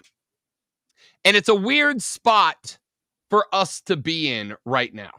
Us, of course, being Braves fans. It's a weird spot for the Braves to be in. Because on one hand, this team has been wildly banged up. On one hand, I am, again, still not sold on Brian Snitker. There was a rumor that came out the other day that Snit was looking at doing one more year with the Braves and then calling it a career. They will have to look and find a new manager after that point. I don't know. I'm interested right now because I will acknowledge that while I not terribly long ago said I'm kind of ready for Snit to move on maybe at the end of this year, because I'm just not convinced that he's entirely dialed in right now. And I don't want to be the case because, as we have mentioned a couple of times, Snitker won you a World Series. That's real hard to do. Kevin and I were having a conversation yesterday when we were setting up that interview we just concluded. And thanks again to the folks over at the Moving the Chains pod for coming by and filling us in on all the high school football information that you need to know with week 0 starting up tonight. But Kevin and I were talking a little bit about Snit and what we were seeing. He's a Braves guy as well out of this team. And, I said to him and he agreed. I think one of the things that is sometimes hard to remember, and I am guilty of this as well, it's hard to win a championship in baseball. I have made the argument in the past, and I stand on it. I honestly think the World Series might be the most difficult of the professional sports championships to win. It is. There's so much that goes into it. It is about getting the regular season right. It is about getting the postseason right. It is about having the correct amount of momentum going into the postseason. It is about having the correct pitching. And there are so many things that must go right to give you the opportunity to win a World Series. It's hard to do. That's why you do not see a ton of repeat champions in the world of professional baseball. It doesn't happen that often because it, again, might be the single most difficult professional championship to win. So on one hand, Snit got you one. On one hand, he built a team alongside Alex Anthopoulos that is, at least it appears, is going to be competitive for at least the next couple of years. It's a good, young, solid core of players. The guys that are signed on for a while, Ronald Acuna Jr., Orlando Arcia, etc. There's a lot of potential for this team to be very good for like a while, right?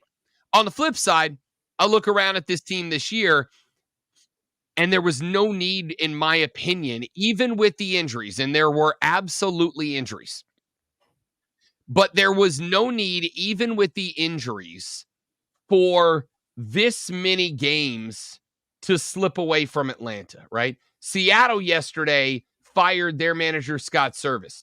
That guy's been there since 2015. Scott Service orchestrated a 21-year playoff drought's end and had put together a pretty good team overall in Seattle. And once things started going sideways, just did not know what to do. Just lost the plot.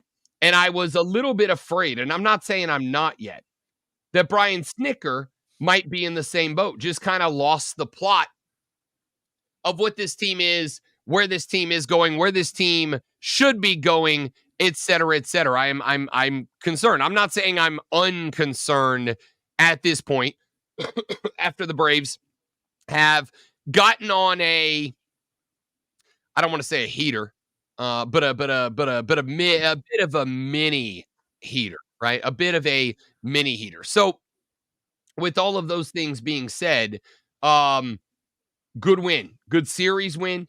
You took advantage of a team in Philadelphia that is reeling a little bit.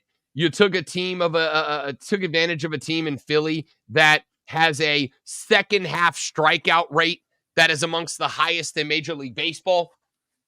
You orchestrated the pitching lineup, and this is something that I'm going to give credit to Brian Snitker for.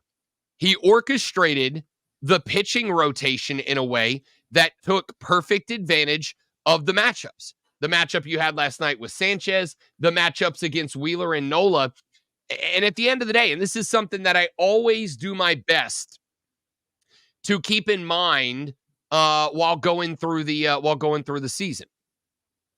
At the end of the day, a manager, a head coach, whatever, could get everything right. You still got to send 9 guys out on the diamond to execute it.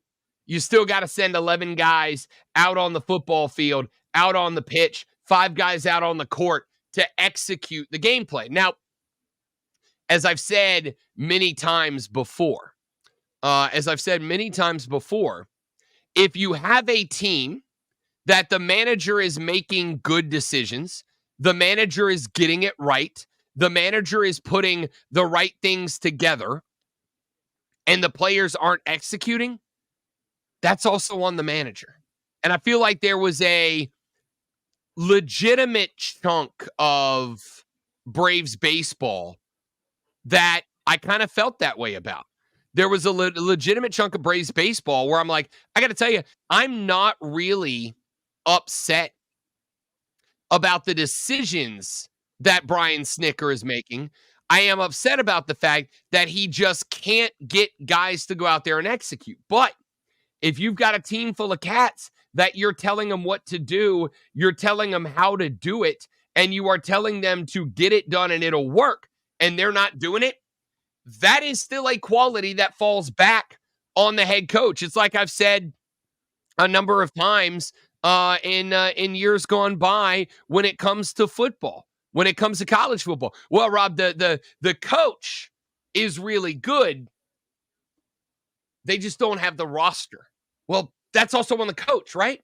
The coach is good, but there's just questionable calls coming from the coordinators that are holding the offense back. That, again, that is also on the coach. All of these things follow under the purview of the head coach. And I got to a point with Brian Snitker that I went, all right, if this team can't find something, if this team can't find consistency, if this team can't find something from the dish, something off the bump that shows that they are able to take a step forward, again, that's on Brian Snitker. But this team, since the break, the Atlanta Braves have been pretty good. They got one of the best offenses in baseball since the break. They're not putting up nearly the amount of runs that I would like to see them putting up. They're winning games 3-2, but they're winning games.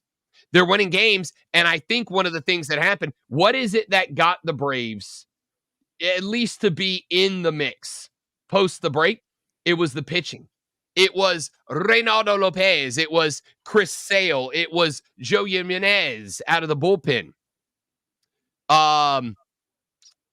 And because of that, the Braves have gotten to the point, I think, the Braves have gotten to the point now where they are playing to that strength.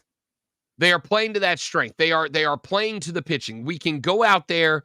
We can play some small ball. We can bat the ball around, get a bunch of base hits. We don't need to be swinging for the fences. Remember, that is what the Braves offense was last year.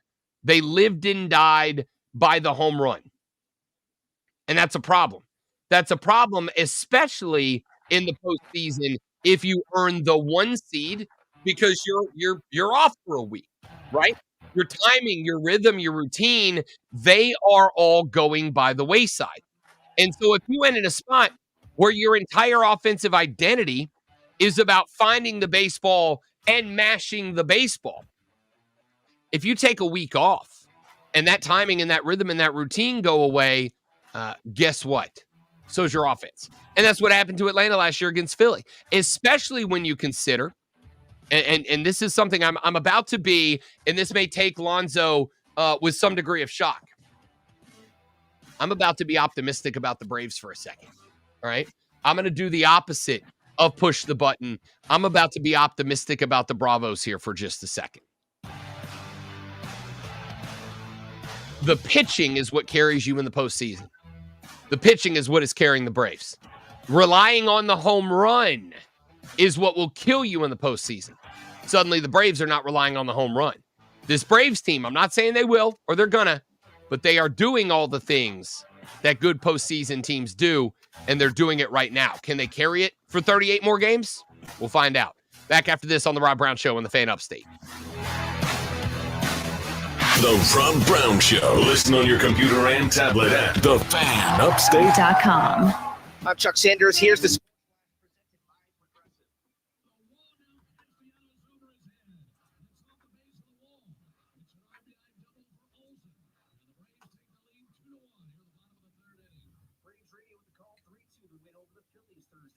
Spencer Schwellenbach struck out 9 over 6 2/3. He allowed 2 runs on 3 hits. Atlanta able to fight off an 8 strikeout effort from Christopher Sanchez.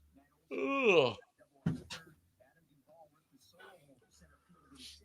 That stood up as the game winner. Atlanta's now 6 games out of first place behind the Phillies in the NL East race. They're still in possession of the third and last National League wild card. Ahead of their final preseason game, the Panthers made a trade with the Seahawks. They get cornerback Michael Jackson in exchange for rookie linebacker Michael Barrett. Final preseason game is tomorrow in Buffalo. Bundle auto and home, renters or condo, and save with Progressive. Download the Odyssey app, search the Fan Upstate, and listen anywhere on your phone. I'm Chuck Sanders, back to Sports Flash on the Fan Upstate. People are creating to explore new and traditional Asian cuisine. They head to P.F. Chang's, where scratch-made dishes come from a 2,000-year-old tradition of wok cooking. P.F. Chang's wanted to explore new possibilities for their website. They turned to AmericanEagle.com. AmericanEagle.com re-architected P.F. Chang's website, integrating multiple third-party systems to create a unified digital experience. Dun, dun, dun, dun, dun, dun, dun, dun, dun, dun. Well, there's another person picking Oregon to win the Big Ten. Huh. I'm an influencer. Uh-huh.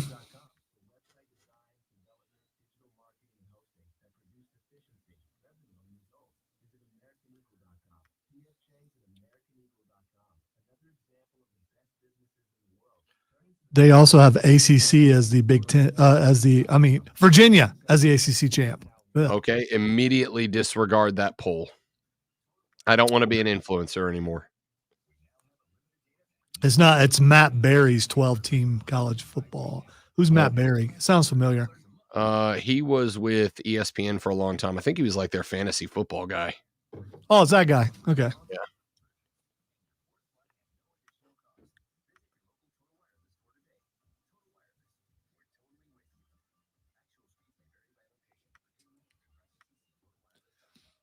I've heard that, Stephen, that short people get cold because they're down there where the airflow is, and everyone knows that heat rises. So as tall people, we're up there where 71 FM Spartanburg. Always Didn't streaming wherever you are on the Odyssey app. Upstate. Rise and shine, sports fans. Let's drink! Grab your coffee and get a jolt of sports on the Rob Brown Show with Lonzo. Now, weekday morning, 6 to 10 on the Fan Upstate. Away we go, ladies and gentlemen. The final segment of the day, the final segment of the week, and I am very happy to say the final segment of not football season, people. Tomorrow at this time, I'm not going to lie. I'll probably still be asleep. All right. I'm probably going to sleep in tomorrow. I'm probably going to sleep in tomorrow because the longer that I sleep tomorrow, the less time I am awake before we get the damn thing kicked off at noon. Florida State, Georgia Tech at noon. Let's ride. All right. Wait, I thought you were brunching. I thought that's what you said earlier, that you were brunching. It depends. It depends on the lady that lives over there. If the lady wants to brunch, we're brunching. All right. Listen, if you're telling me that I can have myself a wholesale breakfast and then come back and sit right here and do, I'll tell you what today's project is going to be a great one. If I can make it work. Today's project is going to be to move this desk over here. I'm going to have the worst looking room ever. The aesthetic is going to be completely blown, but I'm going to have the desk, which is the same height as the entertainment stand, in front so that I can sit and do Bet for the Cycle, but still be able to see the TV instead of doing 4 hours of nationally syndicated radio with everybody looking at the side of my head, because there's a 0% chance I'm not going to be watching all the football during that 4 hours. I can put the Panthers over here. I can put the Knowles and the Jackets over here. It's going to be a good day. Can't wait. I'm not going to volunteer to help you move that desk. You're on your own. I wasn't going to ask you to, because you, for whatever reason, you refuse to celebrate the sacred day of week 0. And I don't understand it. I think the most exciting news about tomorrow is that the Panthers are going to play their starters. The most exciting news tomorrow is that the college football season officially starts, but I get your drift. Yeah, that's next week. And we got what, Thursday, Friday, Saturday, Sunday, Monday, college football, I think. So that's next week. We got so much football next week. Listen, again, this is week 0 is without a doubt the waiter putting the bread basket down on the table when you know that delectable surf and turf plate is on the way shortly after. That's what tomorrow is. Tomorrow, the bread basket gets put on the table. We all know the porterhouse is coming out in a few minutes. They're in the back. They're cooking it up. They're getting it right. They're getting the seasoning down. They're making sure it's got that perfect medium rare internal temperature, just the right amount of pink and red on the inside. They're getting it all set up for you. That juicy baked potato that is the Big Ten, that delectable plate of freshly steamed veggies that is the Southeastern Conference. They're getting it all ready for us. But tomorrow the bread gets put on the table. And I don't know about you, but I'm a big bread guy. I love bread. What time is kickoff for Florida State? That game is at noon tomorrow. Okay, so that's what I thought. So and the Panther game doesn't come on till 1. So Florida State would be up by 3 touchdowns by the time the Panther game comes on. So you can switch over and watch the starters, and then switch back and watch a little more Florida State, and that's it for the day. Unless you want to tune into some SMU later on that evening to see your eventual ACC champions. Multiple things about that sentence that are just wrong. Number 1 is the concept of flipping over. Oh no, tomorrow will mark the reemergence of the Bro Cave in its final form. I will have, I don't know how many screens available tomorrow. I will have 2 laptops going. I will have 3 televisions going. I have added the tablet of truth to the rotation this year. I can put a game on that. If I need it, I can put the phone up. Now, granted, there's only 1 college football game at a time happening tomorrow, staggered one after the next, up till a midnight Hawaii Delaware State kickoff. But there are NFL games throughout the day as well. So I probably won't need all of the screens to see all of the games tomorrow. Tomorrow is like preseason for watching football for me. All right. Tomorrow. Okay. So you're saying tomorrow's not that important. So tomorrow you can test everything out. Again, don't worry about what you think I'm saying. Worry about what I'm telling you. There's 1 college football game at a time starting at noon, but until 3 o'clock in the morning. All right. I'll be watching 15 hours of college football tomorrow. The fiance has already been informed that her return to being a football widow starts tomorrow. However, there is a bunch of preseason games in the NFL tomorrow that I think we're going to have to pay attention to. You got the the Carolina Panthers and Buffalo Bills at 1. That is also alongside the Steelers and the Lions, the Ravens and the Packers, the Vikings and the Eagles, the Rams and the Texans. Then at 4 p.m., the Chargers and the Dallas Cowboys. Then at 7:30, a Subway Series O football as the New Jersey Giants take on the New Jersey Jets. And then we wrap it up with a 10 p.m. kick of the Cleveland Browns at the Seattle Seahawks. 3 games on Sunday night. Tennessee is at New Orleans. Arizona is at Denver. And New England is at Washington. Tomorrow, I love you tomorrow, is preseason for the Bro Cave. Tomorrow's the day where I break out all the screens, make sure I got them at prime viewing angles, make sure that I've got my groove in the ground for the bro chair, make sure that all 3 seats on the couch are set up properly for when guests are to join, make sure that the image on the 75-inch is nice and dialed in and crisp and clear and bright. Oh, it's going to be a great day. I was going to say the Steelers is the game to watch tomorrow because Russell Wilson is going to be starting, and we will see if he can be so bad that he's not the week one starter. Because he possibly, if you look at his outing last preseason game, pretty bad. He could stink so bad that whatever lead that he has on Justin Fields dissipates and Justin Fields starts the very first game. I am going to go with probably not. I am going to go with it is going to take more than just Russell Wilson being bad. And I don't want to sit here and pretend like Justin Fields came in last week and was just this spark plug of excellence. He was okay as well. They were both okay.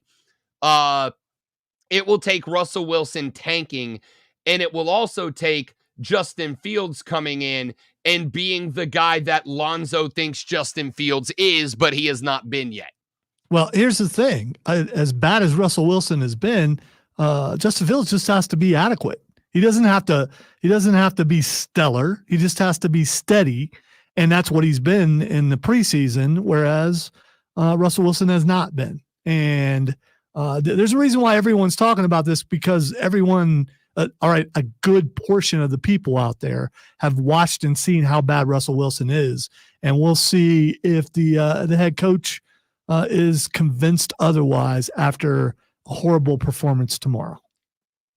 Am I wanting to see him do bad? Yes. Yes, I am. Just so I'll be right. Because that's all I really care about. I don't think anyone here has any sort of disillusion at all that you are pulling for the demise, the implosion of Russell Wilson. He'll be all right. He's married to someone famous. He's good. He is someone famous. What do you mean? Yeah. Okay. Famous for being mediocre. Texter said, so what Rob is saying is that he's playing his starters for the first time tomorrow. That's exactly what I'm saying. That's what I'm saying. The football watching starters get their go of it in the Bro Cave tomorrow. I got to make sure that the offense is clicking.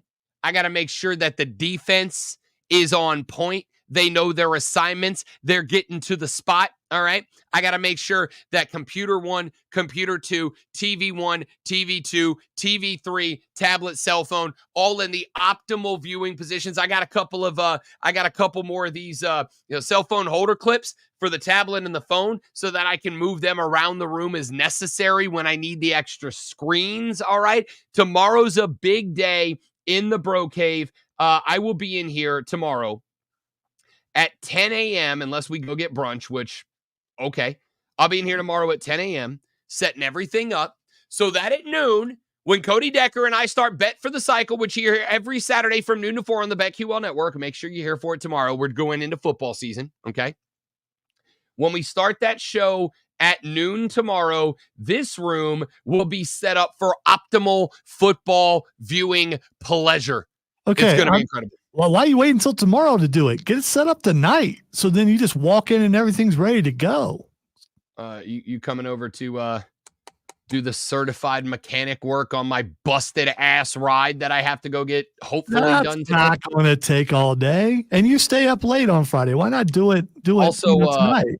Also, make sure you tune in on the BetQL Network to You Better You Bet from 3 to 7 today, where Rob Brown will be hosting that show as well. I promise you, I am not leaving the Bro Cave and not setting up football season watching optimization because that's not what I want to do. Okay, what happens after 7? I mean, you eat you some dinner because you eat late dinner, and then you come back in there around 8:30. And while you're watching the preseason games tonight, you set everything up tonight. And tomorrow, you're ready to go. Why do it tomorrow? Daddy is many things. One thing he is not as dumb. The lady friend is being abandoned for football this weekend. Friday night is her night. We do whatever she wants, which probably means early dinner and lawn SVU is going to be it. And that's okay. All right. Couple of texts real quick before we get out of here for what the X is going on. Texter said, I saw a thing that said Seattle is planning on hiring Ichiro as their manager. Is that legit? I haven't seen that. It's not a no. I don't know. Texter said, I wish Chipper would be open to managing. Hey, you got a real young team. Chipper ain't a real young guy anymore. Texter said, my wife normally works on Saturdays, and I use my Saturday mornings to get stuff done, laundry, etc. I am literally so excited that I'm just going to have to ignore it. Respect that. Texter said, I think the national champions are the Michigan Wolverines. I think he meant that one for Lonzo. That's pretty good. I like that text. Texter said, well, there was one more. Texter said, Rob Lonzo, I greatly enjoy the show. Thank you for making my weekdays more entertaining. You're very welcome. And now, the Rob Brown Show presents Twitter. He did that on purpose so I couldn't say you're welcome, but now I'm going to say you're welcome. So we're on to you, Rob Brown. I got to end the show. Except you're welcome. I got to end the show the way I started. All right, the first thing that's Xing is the War of the Rohirrim. Oh, yes, there's a new Lord of the Ring project that has just come out. I believe this one is animated, if I am correct. The trailer is out. Trailer is out. Well, let's end the show right now so that I can go watch it. You know what my favorite thing is? Big Lord of the Rings guy over here. Have been for a very, very long time. You know who else is? And I don't think I'm giving away a secret. And if I am, I don't really care. Did you guys know Diesel is a huge Lord of the Rings nerd? His dog is named after Aragorn's horse from the books. He is a huge... All the jokes that Lonzo made for many years about Diesel being a secret nerd, it ain't that secret. It's not a joke. We do, believe it or not, Diesel and I talk on occasion, and we've had conversations about some pretty nerdy stuff, including Lord of the Rings and video games. Yeah, I'm pretty pumped. I'm pretty pumped about War of the Rohirrim. This is gonna be phenomenal. I am glad to say. Here's what I want, and we talked about this earlier this week. I am begging you, just please stay sincere to the actual Lord of the Rings universe. I don't need any more. I just wanted to tell my story within the world. Then get your own world. Well, you're probably going to be disappointed about this then. We'll see. All right, the next thing that's Xing is Carson Steele. Carson Steele trending, and I'm going to be honest, I have no idea why Carson Steele is trending. Dude, he is everyone's talking about Carson Steele right now. Because he had a hell of a game last night. He's Not still just trending that. from last night. He was throwing stiff arms last night like prime Derrick Henry, dude. Not just that, the fact that he has an alligator. And the other thing is people are talking about him because it looks like the Chiefs have done it again, found a third round guy that's going to make the team and be very productive. They're really good at doing that. Carson Steele, for those of you that heard Lonzo say he has an alligator and went, what the hell? He has an alligator. He was given a pet alligator apparently as a Christmas gift as a child, and he still has the pet alligator. Respect. Yeah, I'm looking forward to watching him play. And he has a nice head of hair. All right, and finally, the last thing that's Xing is Ricochet. Ricochet is Xing because Ricochet, obviously, I believe is officially a free agent now. And he signed. Did he sign? Yes, with AEW. He signed with AEW. Yay, flippy bleep. Yes, or flippy bleep. So Will Ospreay is also trending because Will Ospreay wanted that to happen so we could see the real Ricochet. So we're going to hopefully he doesn't hurt himself irreparably, but I'm looking forward to more flips because, they're not FTR and they're going to tell the truth. They're going to be flipping. Ricochet v. Ospreay could be a certified slapper of a match. Does he show up this Sunday? That's the question. Is he in England? All Elite Wrestling All In this Sunday, live from Wembley Stadium in London, England. What, noon? Noon, right? Noon. It's a 1. I believe it's a 1. 1 o'clock bell time. Yeah. So be watching that too. Oh gosh, good thing I'll have the Bro Cave all set up and ready to go for that. Y'all have a spectacular day. Enjoy your weekend. Happy week 0 to all of those that celebrate along with me. When we come back on Monday, we will have a full breakdown of the first weekend of college football, of the final weekend of the NFL preseason, of whatever the hell the Braves are going to do this weekend. Am I optimistic now? I don't want to be, maybe. We'll talk about it Monday. For Lonzo, I'm Rob. Have a great weekend. Don't drink and drive. I'll punch you in the face. See you back here Monday to do it all over again, but better on the Rob Brown Show and the Fan Upstate. Later. This is head coach of the Furman Paladins, Clay Hendricks. Hear every Paladins game on the Fan Upstate. If you are dealing with joint pain from arthritis or an old sports injury or just life and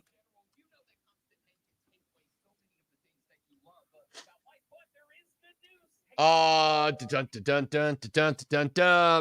if your dude is mobile and is looking for work, if you want to shoot me an email with his contact information, I'd be happy to reach out. I mean, I'm just at the point now where it's a combination of I need to get it done and also trying to avoid bankruptcy. It's kind of a big job because the underguard, the deflector, completely ripped off and a bunch of wires and cables broke. But if that's the kind of work he's into, if you want to email me his contact information at rob.brown@thefanupstate.com, I will definitely reach out. rob.brown@thefanupstate.com. I will reach out. Obviously, can't promise that we'll go with him, but I'd be more than happy to let him come take a look at it and see what he says, because I am stranded and I don't want to be anymore. It sucks. I want to go to the bar. All right. rob.brown@thefanupstate.com. And other places. He doesn't just want to go to the bar. I mean, he wants to go to brunch. The Saints play on Sunday night, and I would go to the bar for that. So I just need my damn car. All right, is all I'm saying.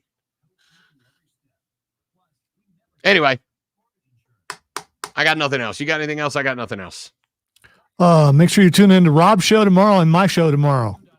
There we go. After the cycle, noon to 4 on the BetQL Network, the Upstate Pulse on 98.9 WORD.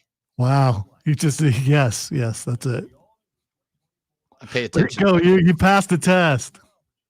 Nailed it. 7 to 9 on WORD. All right, that's it. Everybody have a great day. Mac, shoot me his number. I'll get in touch with him. Everyone else, have a lovely weekend. Enjoy the sacred holiday that is week 0. Goodbye.